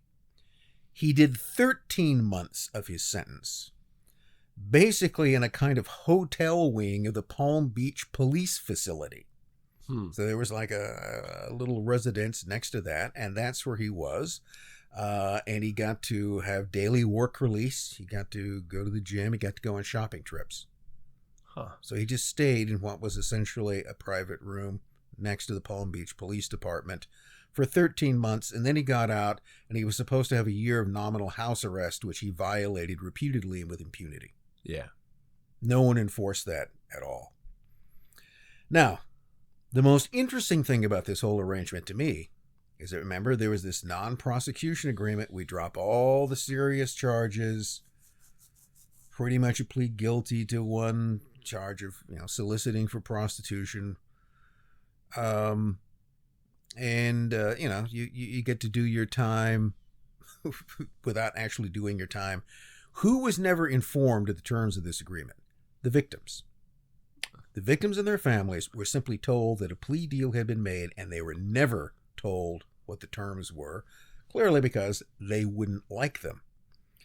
Now, another interesting statement to me was, according to the federal prosecutor who handled the case, he was told to back off because Epstein belonged to intelligence. Okay. What agency, again, is not said. This is what the federal prosecutor, now maybe is he just making up this story to hide his own incompetence? But, you need to back off this guy because he belongs to intelligence. Was the prosecutor was somebody connected to the Trump administration, right? The first time around? Probably. Because I saw there's a documentary on Netflix which, just kind of gives you the basics of this, and I have a vague recollection. I haven't paid a lot of attention to this story, to be honest, because it's like, well, yeah, of course, satanic pedophiles run the world. Yeah, but do we already know that? Yeah, but it's more. This is very clearly more complicated, right? More realistic. Well, he's on the one hand, it's fairly simple. It's about power and money and desire. That's the trifecta of everything, isn't it? So Epstein basically walked on that one. Again, he would insist that while he was a sexual offender under the law, he was not a sexual predator. He actually resented people calling him that. Yeah. See, one was that you made a mistake. The other was that there's something wrong with your character. The other, you're a perv. Okay. I'm not a perv. I'm just a guy who, should have asked for a legal ID, and I didn't. So he returned to business. He kept shuttling VIPs around on the Lolita Express. But then, the genie was kind of out of the bottle at this point, and more people began coming forward, particularly in New York State, to make charges on their own. Jeffrey Epstein took me to this place, sent me with these people, did these things to me, or helped other people do these things to me. Those accusations continued to grow. The FBI got back into it. Why, if they'd been told to back off? I don't know. New York State authorities dug into it, and that's when they then swooped in and arrested him on the 6th of July, 2019. Okay. So the better part of a decade went on between those two cases. Out of curiosity, are all his accusers women? Were there any men? There are men who said that they were brought in for sexual purposes as well. Not as many, but I have seen accusations of that. Yes, that they were forcibly buggered on a boat or somewhere. Oh. Maybe by Prince. Who knows? Okay. I don't want to say anything about Prince Andrew. I wasn't there. But, it wouldn't. Would I be surprised? Allegedly. No. This is the British royal family we're talking about, folks. Would you be surprised? Can we do an episode on Jimmy Savile at some point? Don't. It's fine. I think somebody should do that. I'm not sure that I really do. I mean, I don't find pedophiles aren't terribly interesting to me. Yeah. I don't find them fascinating as people. I find them despicable and loathsome. Yeah. I mean, it's, maybe it's a disease, but nevertheless, I don't want to spend a lot of time with those people. I agree. And the one thing that's interesting to me about that is they're connected to power, right? And so always untangling this from reality between, it's some, deep, sinister Luciferian plot or the more depraved aspects of human psychology. Why is that connected to power? That stuff has always interested me. However, I will, because we're buried at this is the hour mark, that maybe we should look into doing special episodes that we don't necessarily post to YouTube, because people do that with their Patreons or whatever. Perhaps we could. I mean, it's nothing I don't think that can be discussed publicly. It's just uncomfortable. I guess I don't find it terribly interesting, and it's distasteful. Yes, that's what I'm thinking. And there seems to be a lot of other people talking about it, but I could be convinced. So they searched his Manhattan residence, and what did that turn up? Hundreds of meticulously labeled photos and CDs of nude and semi-nude girls, many of them confirmed to be underage. All right, we saw this coming just like a Woody Allen movie. At one point, he offered to put up $100 million in bail. Jeez. Okay, that's how much money he had at this point. I'll put up $100 million in bail if he could just remain on house arrest. But a judge remanded him to a cell in the Metropolitan Correctional Center in New York, where, as we know, he was then later found hanged. Whether by his own hand or by other hands, it remains a matter of controversy. His death was extremely convenient. Now, of course, there's another element to this, that he wasn't killed. Yeah. Okay, that's what's actually being hidden in all of those missing tapes isn't him being strung up, but of someone else being strung up, and Epstein being shuttled off, and people have found pictures of people who look like him in Israel, among other places. Yeah. That's Jeffrey Epstein. Can you rule that out? This is a guy who was willing to put up $100 million in bail. And if you can afford $100 million in bail, well, you can afford to have somebody else hanged at your place in the tombs security guards and get out of the country. All right. It was within his means to accomplish that. Yeah. Remember, earlier, as we've already seen, it was somehow within his means to get an Austrian passport from a real person with his picture on it and use it for years. It was within his means to get the wallet and at least the PIN of a customs agent and have that in his possession. He could do those things. So, do I think he's probably dead? More likely than not. If he turned up alive somewhere at some point, wouldn't surprise me. Mm-hmm. Yeah, okay. He's managed. So, if anyone could, this devil could pull that off. Probably didn't. Now, the other assumption as to why he was murdered was because he was dangerous to a lot of people. And certainly he was toxic to a lot of people for good or bad reasons. And that, getting rid of him was a way to shut things up. Of course, Ghislaine managed to get away and for a while, eventually gave herself up. She's now in prison. She very much wants to be out of prison. Near my hometown. College Station. She's in Bryan, Texas, right next to College Station. And she wants to get out. And I'm not much on predictions. This is not a psychic prediction, but I think she probably will manage that. Really? I think she'll get out, or she'll end up dead. One of the two. She'll get out and then she'll be dead. That could be the case. But, she stayed alive this long, which tells you something. But I watched, I think it was the congressional committee that brought her in to testify, and she basically took the fifth through the whole thing. Very skillfully done. She doesn't answer a single question.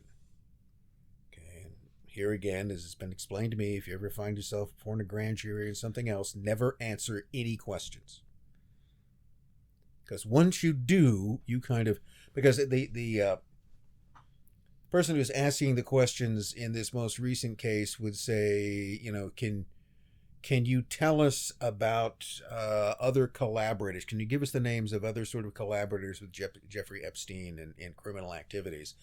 And she goes, under the right of the Fifth Amendment, I invoke my right to silence. And then they would come back rather cleverly and say, so you are thereby confirming that if you answered this question, that you would incriminate yourself into these crimes. Do you actually know about these things? And her answer was this, I just, she could have said, and this would be a trap, to say, yes, that's what I'm saying. No, she just goes, I just invoke my right to silence. I'm not going to answer a question about anything. And here's the position that she is in. However culpable, however evil, ill-intentioned, Luciferian Ghislaine Maxwell will be, she is clearly by this point not a fool and knows how to protect herself. Perhaps she has protection.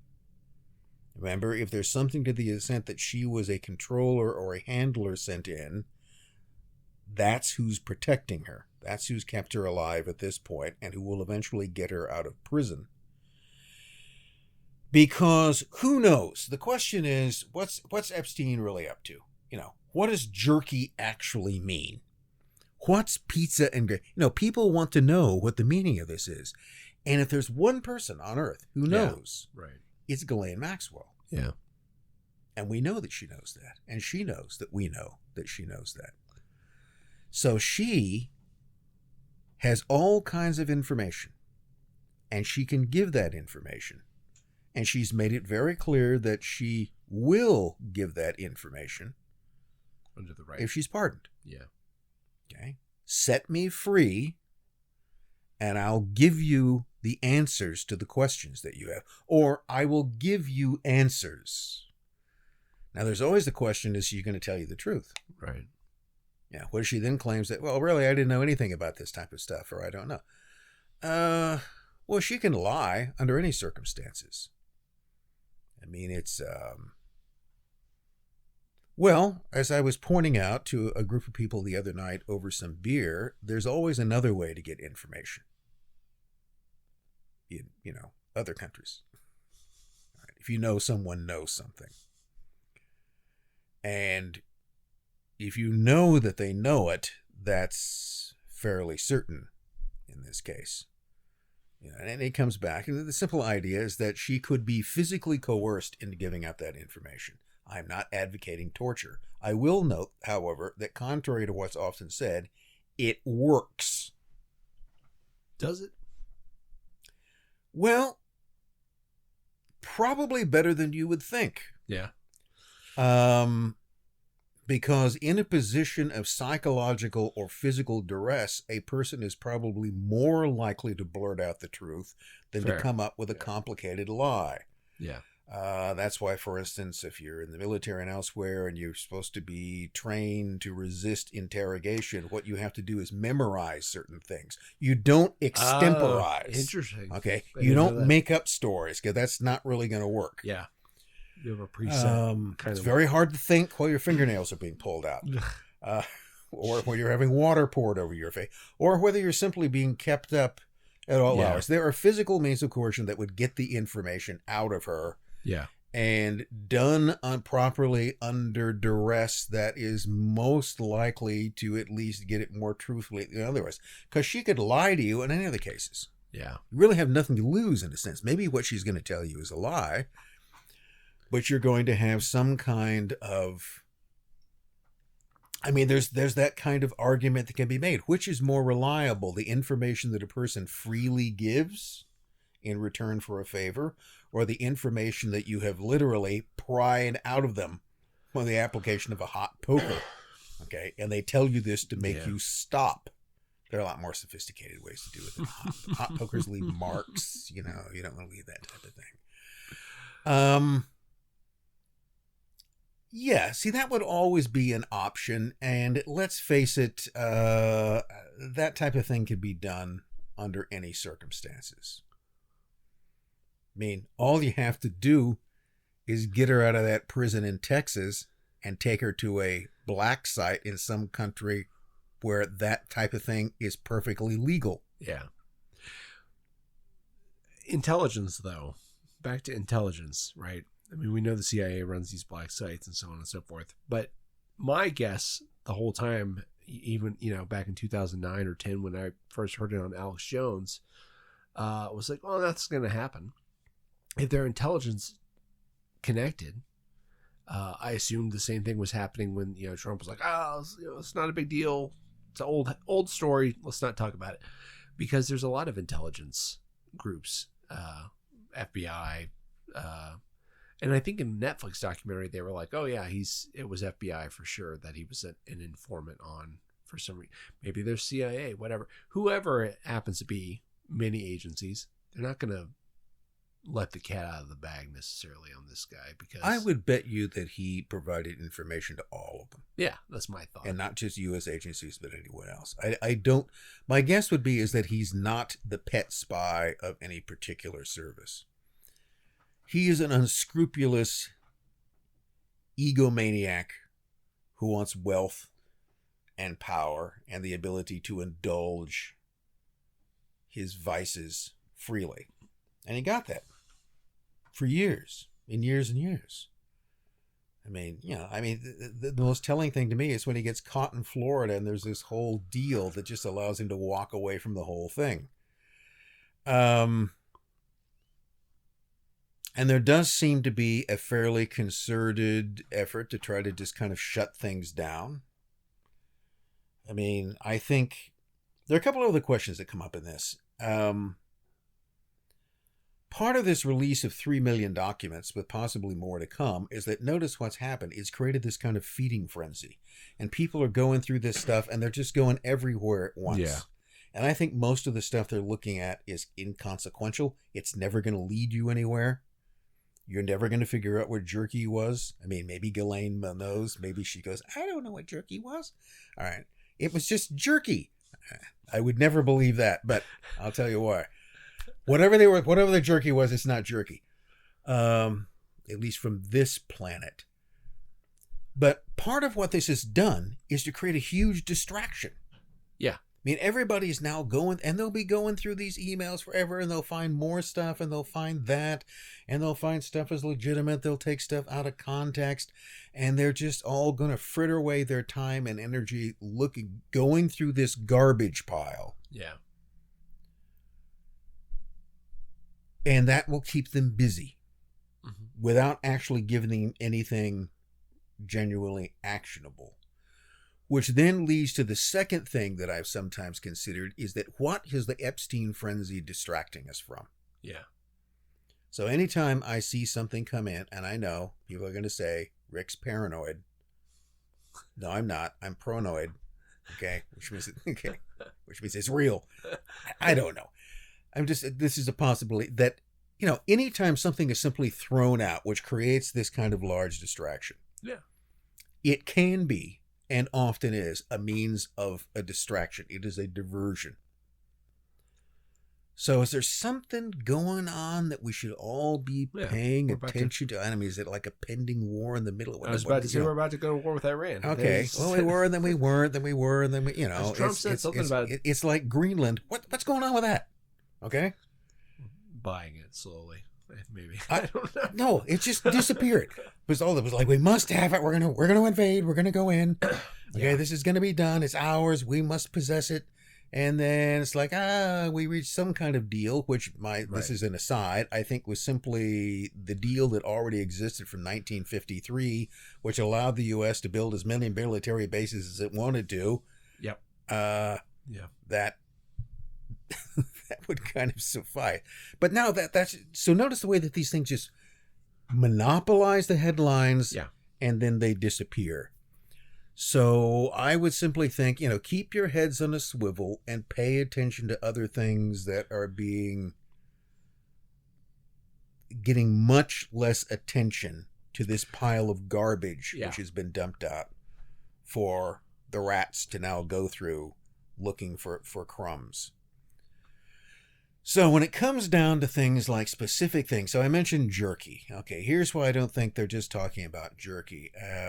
And that there are mentions to refrigerating the jerky. How much ice do I need for the jerky? Keeping the jerky cold under certain circumstances. In my experience, the whole reason jerky exists is because it does not require refrigeration. Right. Yeah. There isn't any reason. So they're talking about jerky in a way that makes no sense in terms of actual jerky. I'd say this. It does sound like something they're ingesting. I thought it was drugs. I mean, there's some stuff that seems like it's food, but some stuff seems like it could be drugs. One of Trump's favorite chefs is a guy who's involved in coming up with different recipes, runs a restaurant in New York called The Cannibal. That's Trump? Trump likes this guy too? I don't know whether that's... I just knew Trump. Yeah, you said Trump. Oh no, Epstein. Okay, sorry. Notice that's interesting. Okay, Trump may have been there. I wouldn't know about that. It'd be terrific. It'd be wonderful. Everybody says so. So, did you like my Trump hands thing too? Did you see that last episode?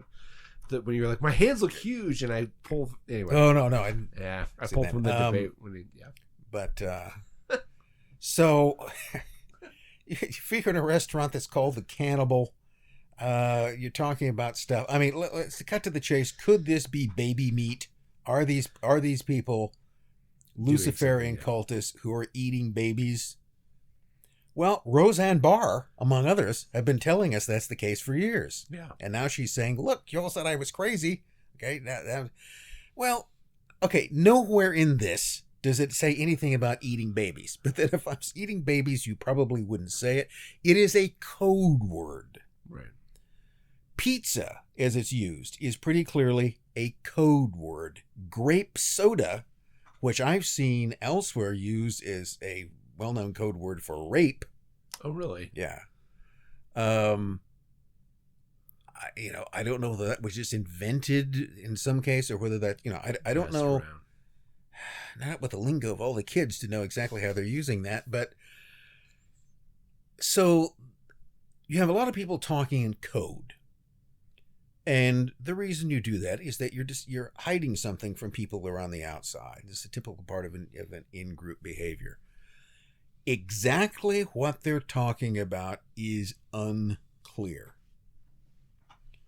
So here again, you have to kind of put aside, you have to keep your darker fears in mind.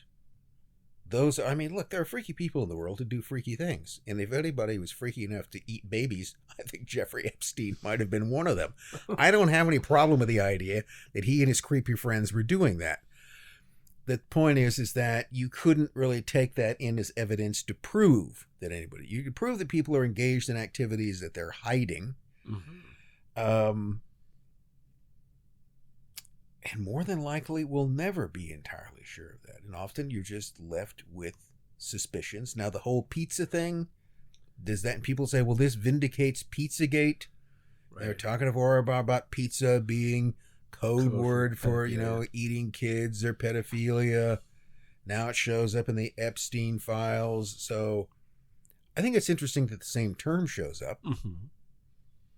But again, what does it actually prove? Nothing. I mean, I've seen this. It's, well, look at the FBI. I'm doing Alex Jones, but, you know, look at the FBI releases about, you know, some of these code words, and, you know, pizza is very clearly like, was that female prostitutes or kids? You know, there's others, I forgot what the other terms were that were known terms that have been used for these kind of illicit activities. The way that Pizzagate was kind of waved away, I always thought there was probably more there. Was there like a dungeon under a Comet ping pong? Well, no, but let's just start with some things here. So let's start with the simplest thing. Do pedophiles exist? Yes, they do. And apparently it's not particularly uncommon. You know, It's like female high school teachers having sex with their students. Every week you read about something like that. I mean, overall, it doesn't typify the profession, but you let those people in. So, pedophilia exists. Organized pedophilia exists. These people are being busted all the time. Yeah. They find each other in the internet. They form groups. They share images back and forth between them. Are some of these people involved in this rich and influential and have means of legal and other protection? Yes. Yeah. So all the ingredients are there. So you can't argue that pedophiles are a myth. They're not. Oh, no. They're not. Well, I'm not saying that you are, but I'm saying that some people will sort of. Yeah. It's similar in some way. I've said that in the past you would have people, you know, particularly on the left, where the existence of the old Communist Party was an unpleasant reminder to somehow argue that this was all a myth. Okay, there were never any communists. Communists were like leprechauns. They don't exist. Yeah. Well, they did. They were real. It was a whole organization. There was a common turn. Pedophiles exist. Organized pedophilia exists. Pedophilia exists in high places where it is much, with every other vice, is much easier to perpetuate and exist. So that is, I think, and here again, this is just an opinion and not a fact at all, that has a prominent role in what's going on. A lot of the stuff they're talking about is sexual, and it deals with sexual things that they are disguising because they are illegal and immoral. Do you think that's part of the... So I think everybody listening probably knows what the general narrative is around like what was going on. He was entrapping people through pedophilia, whether these actually be children or girls who are just sub-legal, probably both. Or is it something more nefarious, which is another thing I wanted to kind of harp on and ask you about, you know, Satanism, cannibalism, these kind of, you know, left-hand path sort of, that's the only way I can kind of describe it, and there's different ways to explain that, but like we're gonna violate the norms, we're gonna be antinomian to the point where that's how we enter transgression. Yeah. Okay. That the way through a kind of left-hand left-hand path illumination can be through transgression, and the way that, it comes down to the idea that reality isn't real, that it's malleable, and therefore any rules in reality are themselves malleable, and the way you have to do this is to break it. Okay, the way that you break the matrix, so you break your own is that you have to break all of its rules, and with any of those things that exist. That transgression becomes this road to a kind of illumination, dark illumination. I mean, that's a real element within a cult or however philosophy, however it is that you want to define that. And that can include all, anything which is unspeakable, anything which is horrifying, anything which violates the existing order is thereby sort of a weapon that can be used. And again, this comes back to the idea that the world isn't real, therefore none of these things are real. It's all some sort of, it's all this holographic display which is taking place. I think there are probably ideas floating around elite, enlightened or pseudo-enlightened circles that argue that we're the only real people because we're the only one that realize this. Everyone else are just, literally to perceive of the mass of humanity is NPCs. Yeah.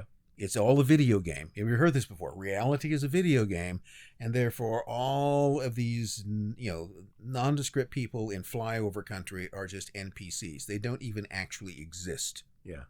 Which would then make it very easy to do anything to them that you wanted to. Well, yeah. I mean, this is all very convenient justification, right, for your own power. The reason I ask about this is, one, most of that narrative comes out of kind of Christian right, adjacent type stuff, Alex Jones, other figures like that. And I had a friend years ago, I think I mentioned this on another episode, where he was like, well, if there are folks who are super evangelical and they believe this or they believe that about Christian Zionism and so on and so forth, why wouldn't there be people on the opposite end of the spectrum? Maybe those people are rich. Maybe when you're an elite rich person and you're exposed to these kind of ideas that particularly appeal to your vanity and your lust for power or your ability to exercise that power, why not, kind of thing. So anyway, the whole reason me asking you this was just to say, do you think that is a let me turn around, let me turn my back on the audience for a minute and see if I can find a book. Aha, here it is, right there. Look at that, it's right there. Okay, now I'll kind of hold this up. This is a book. The author is Kurth Barker. Okay. All right.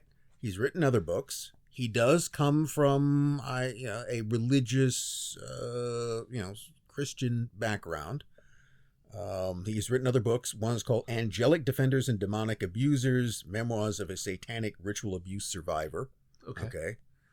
But the whole title of this book is, if you can see it, Cannibalism, Blood Drinking, and High Adept Satanism. Can you just hold that? There you go. All and right. I can pull up a photo.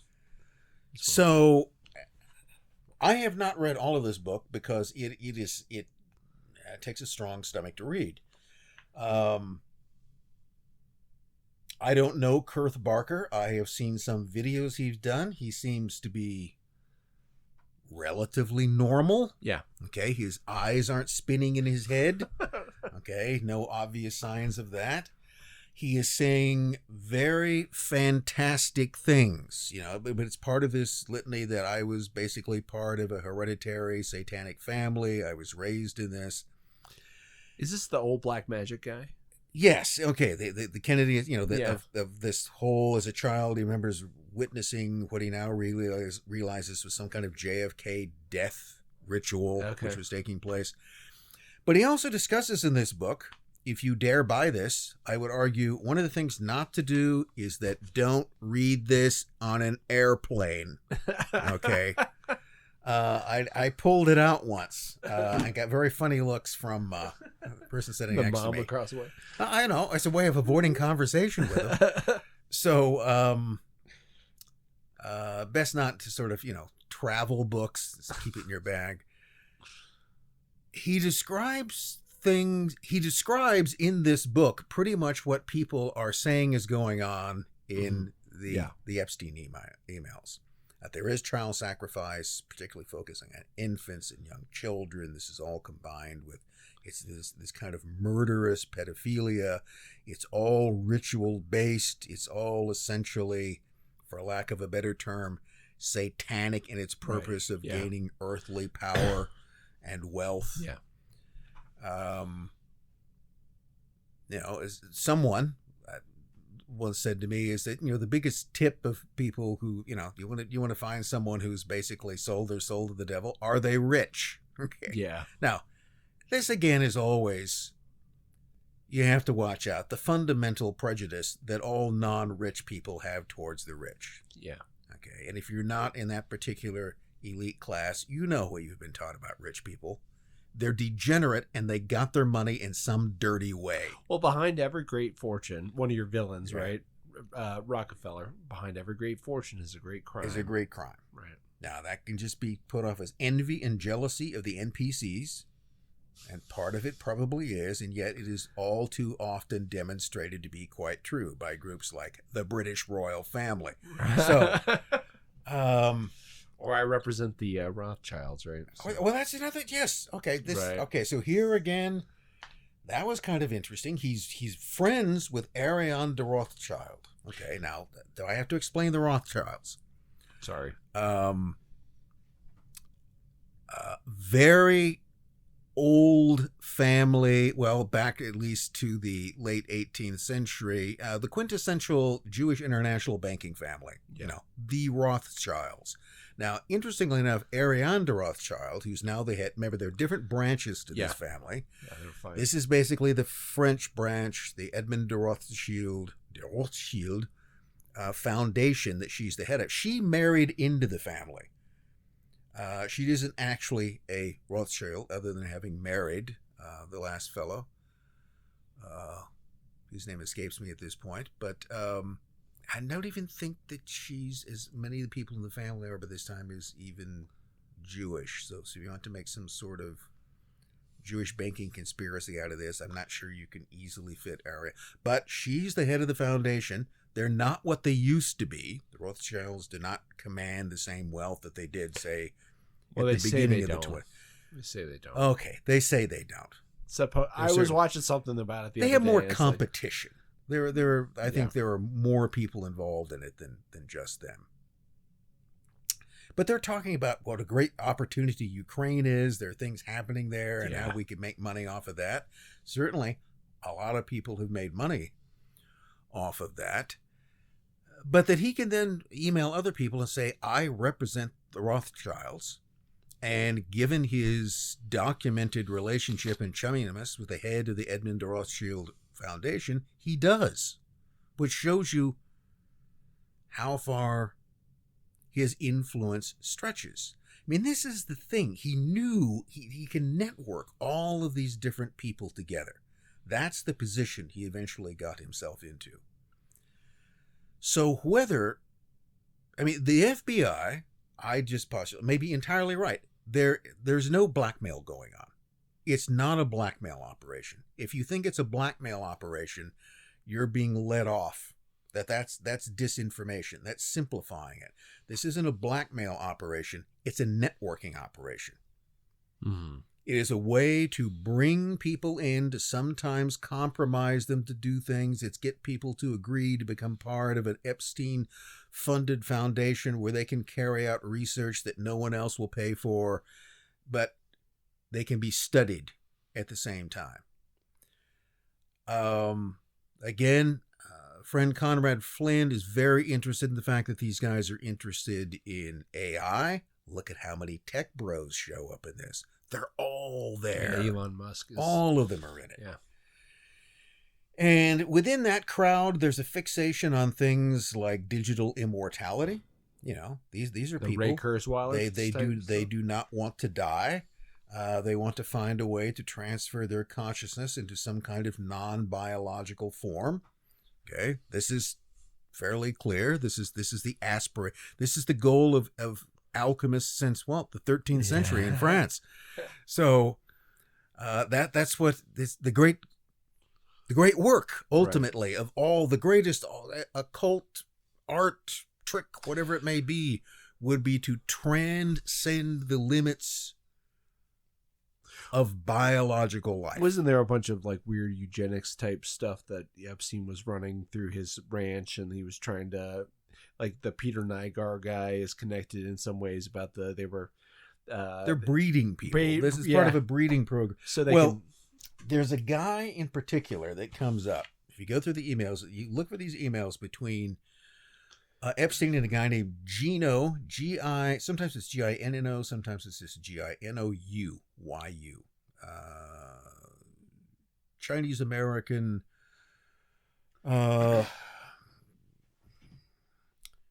he's interested, scholar, interested. He's now connected with the Hong Kong Polytechnic University. I think at one point he was at USC. He's also at some point a director of digital entertainment, but he's also closely connected to the study of consciousness. Okay. Always look out for that term. Anybody talks about the study of consciousness, they're talking about poking around people's heads. Study of consciousness is another word for MK Ultra. Edgar Mitchell. It's after the same stuff. Edgar Mitchell has a foundation that is all for study of consciousness. They want to figure out how the mind works, how the soul works, whatever it is, but that's what all of this has to do.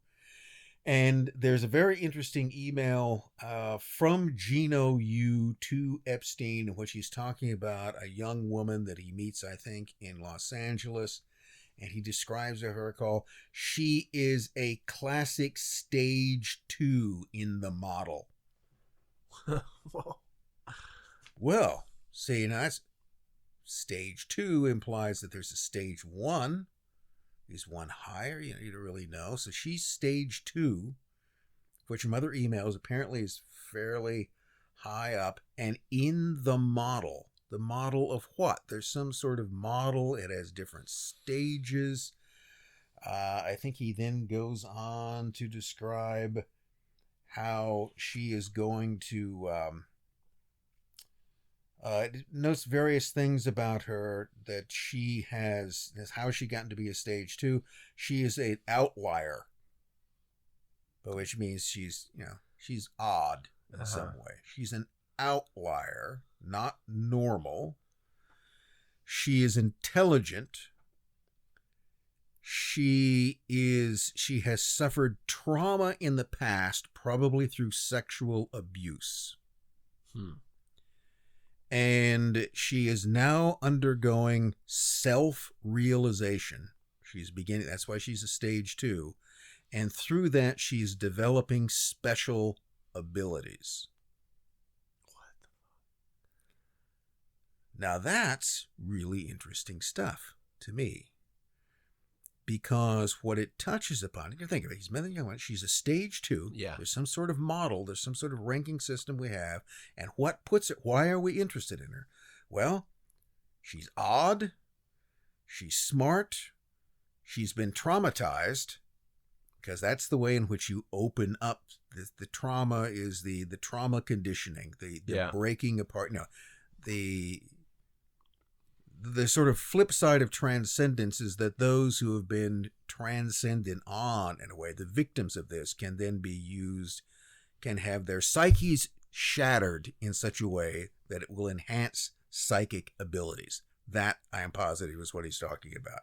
So she's going through self-realization. She's developing special abilities. Now, who else have we mentioned who's interested in exactly the same thing? Who was doing work on that back in the 1970s at a place called the Turkey Ranch, and that's Andrea Puharich. But he wasn't doing trauma stuff, right? I mean, that's the thing. Guide me here, Rick, because that's the stuff that, like, I hear all the time through all of this, the conspirasphere and stuff like that. And MK Ultra most certainly documents some pretty, horrific things as far as treatment of patients and so on and so forth. But the idea that you can break the personality down by sexual trauma and all this kind of stuff, that's kind of Alex Jones territory. And I'm not, for the audience, because I keep bringing him up today, I don't dislike Alex Jones. I actually used to listen to him a lot in graduate school because it was fun, but it was also like, well, it's not use him as a point of reference. Okay. Because Alex Jones says something doesn't make it true or untrue. Right, It just means that Alex Jones opened his mouth and said something. Well, he heard somebody else say it most of the time. Probably heard somebody else. So anyway, I don't think that he's probably not as either right or wrong as you would think he would be. But where does this idea come from? As far like, well, there's a basis. Then again, in for lack of a better term, it gets overworked into the traditions of ritual practice, of occult practice. That the way to again, the concept that the quick and dirty way to break out of the matrix, to free yourself, is to, in one way, simply to violate every norm and every condition that exists. You start small. You begin chipping away at it. And you do this simply by that if you break enough rules long enough, that the whole system will collapse. It's sort of your psychic denial of this programming. Okay. That term has been used. Deny your programming. So, for instance, it's been argued that if there was to be true artificial intelligence, if it was to be autonomous intelligence, it would have to be able to defy its programming. Yeah. So, which there are those who would argue religion is what Adam and Eve, the task that they successfully passed in Eden, was to deny their programming. That was the whole point. To tell them that they were not supposed to do something, to drill that into their head, to threaten them, and then have them disobey. That was the only evidence that they were truly autonomous beings. Yeah. If they would dissipate. Okay. It makes a good story. So, but the whole thing is a story. There are definitely people who try that. Does it work? I don't know. But do people try it? Yes. Trauma conditioning seems to be a part of this. Puharich seems to have been... So what Puharich did was to go around essentially and get kids, mostly teenagers, adolescents, who seem to evidence some kind of psychic ability, what they would call ESP ability, bring them to a kind of special school. Most of them thought that they were going to a special school. So there was one woman who was a graduate of this. I've seen her talking. She goes, well, he would take me in and put me in a Faraday cage for hours at a time and, beam all these things at me. I just thought that this was all part of the education. This was some sort of like extracurricular thing. I didn't think of myself as a guinea pig, but she goes, I now realize that I was basically a guinea pig and that the whole school was essentially testing us as guinea pigs. We were getting an education, but that wasn't why we were there. We were there to be experimented on. Now, there's another woman, goes by the name of Belita Adair, who was one of these space kids, and she has somewhat different recollections of it. She's actually said that Puharich's whole aim was to use her to sort of break down her psyche to get her and the other kids to come up with new weapons. Some sort of, of new weapons types. And now there are various people who would argue. Now, she has since become a kind of black metal satanic musician. Oh, okay. Okay, so she's gone in a particular path. Other people didn't do that. It's just impossible to say exactly what was going there, other than Puharich did get these kids, isolate them, and experiment on them. Did he subject them to physical or sexual trauma? I've seen that alleged. I'm not sure. I think Belita Adair comes pretty close to claiming that type of thing, but I can't remember offhand whether she ever specifically does. But those are just variations on a theme. Puharich, after all, was doing this in the 70s. Well, if you're doing the same type of thing 30 or 40 years later, that's the future. You improve on things. Yeah. You've learned how to do that in some way. Epstein, from my view, had his fingers in all kinds of things. It's not just one thing. And I really don't at this point think that blackmail was the main part of it. I think it became much more a way of funding research and activities. Also bringing perverts together. Mm-hmm. Binding together in a kind of, within that environment, they act more freely, and you're paying them off. You're creating people who, I think one of the reasons I kind of doubt blackmail is that it probably would be unnecessary. You would simply know that this stuff, you would never have to threaten them. They already know what kind of information that you have. So, will we ever know the truth about Jeffrey Epstein? All of it, no. Because you never get the whole truth about anything. But there is a lot more to be learned, but it's going to take time. It's not like there's going to be some more release of emails and there's going to be one of these that's going to explain everything. It won't. Remember? The more you look at the strange, the stranger it gets. The more you look at the Epstein files, the more stuff you're going to find. Some of them are going to be completely innocuous stuff, which is misconstrued, is going to lead you off looking for baby eaters that don't exist, or it's going to be a distraction from something drawing you away from the baby eaters that actually exist. Approach it cautiously. The main thing I would suggest, and this never works, it's never good advice, but I'd say calm down. You notice how that just never works with anyone, and yet the thing that they should really do, it's actually good advice, that they should really just calm down, but that just excites them more. So well, people should calm down and approach this, I think, more systematically, and really trying to connect the dots as opposed to looking for a scoop.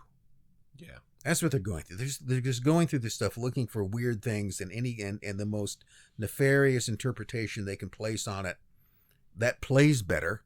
Mm-hmm. Yeah.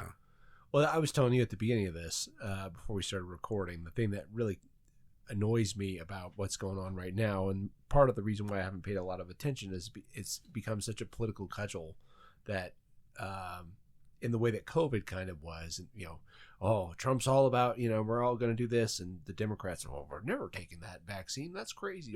And then as soon as Biden gets in, it's like, we're going to mandate everybody take this vaccine kind of thing. Oh, Trump's in the files. We're on the left. We're very, approach it the way that it probably needs to be. And I'm not trying to downplay some of the more, what seem like sinister and maybe fantastical elements of this. There's probably some truth to it, if not a lot. But to look at it in such a way that analyze the political system for what it is and not through the lens of any kind of partisan, interest. Look at the financial system for what it is and not through any, kind of idealized notion. Well, the only way you could make a partisan thing out of Epstein mess is to simply ignore the fact that people from your preferred party aren't mentioned. And that's what a lot of people are doing. They're all over the place. Oh, okay? Yeah. You can smear Democrats, Republicans, everybody in between thoroughly because his influence and his reach was very broad and through other people. Again, most of those probably don't mean that much. I agree, yeah. Oh, I should bring up one more little thing before we go. The whole thing that also come up about the sulfuric acid. Okay, why would you order 330 gallons of sulfuric acid? Unpack that. I hadn't heard that. Okay, so this apparently occurred right after his 2019 indictment on New York charges, where he's looking at serious stuff, and he orders 6 55-gallon drums of sulfuric acid. Now, that's odd. Okay, I mean the timing may mean nothing. Okay, maybe it's just one of those things, oh my God, I'm facing federal indictment, but I need some sulfuric acid. Okay, why would you need 330 gallons? Now, if you look back at it, he's got an island. And one of the things about the island, and most of them in that area, is they have limited amounts of fresh water. Right. And the way in which you make more fresh water is through local desalinization. And I wasn't aware of it, but apparently sulfuric acid plays a role in that. Interesting. And if you go back and look at previous emails that suggested that in years prior to that, about every year and a half, they, meaning his people, would purchase about 2 barrels of sulfuric acid. And that was sort of consistent with the desalinization process they had on the island. So that kind of explains it. And so you can also do that to alter the pH of water. It's acid. So there are legitimate uses for sulfuric acid in terms of making drinking water in an area where those are limited. The other thing you can do with it is you can dissolve things, especially organic material. So can you dissolve a body of sulfuric acid? Yeah, there are better kinds of acid that do that. Hydrofluoric acid dissolves everything. You know that from watching Walter White do it in Breaking Bad. Okay. There's the tie-in. I learned that later. So you could get better acid to do it, but sulfuric acid would do. So this is, of course, he's ordering all this acid because he's been indicted. Now we got to go dig up all those dead teenage girls and dissolve their body in acid. It could be. In the Motel Hell version of the story, yes, it could be that.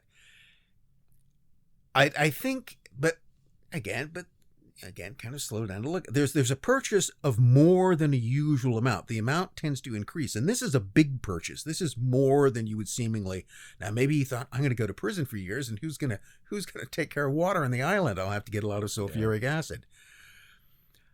If you were already in the habit of purchasing sulfuric acid for fresh water production, then a larger order could be masked by that for another purpose.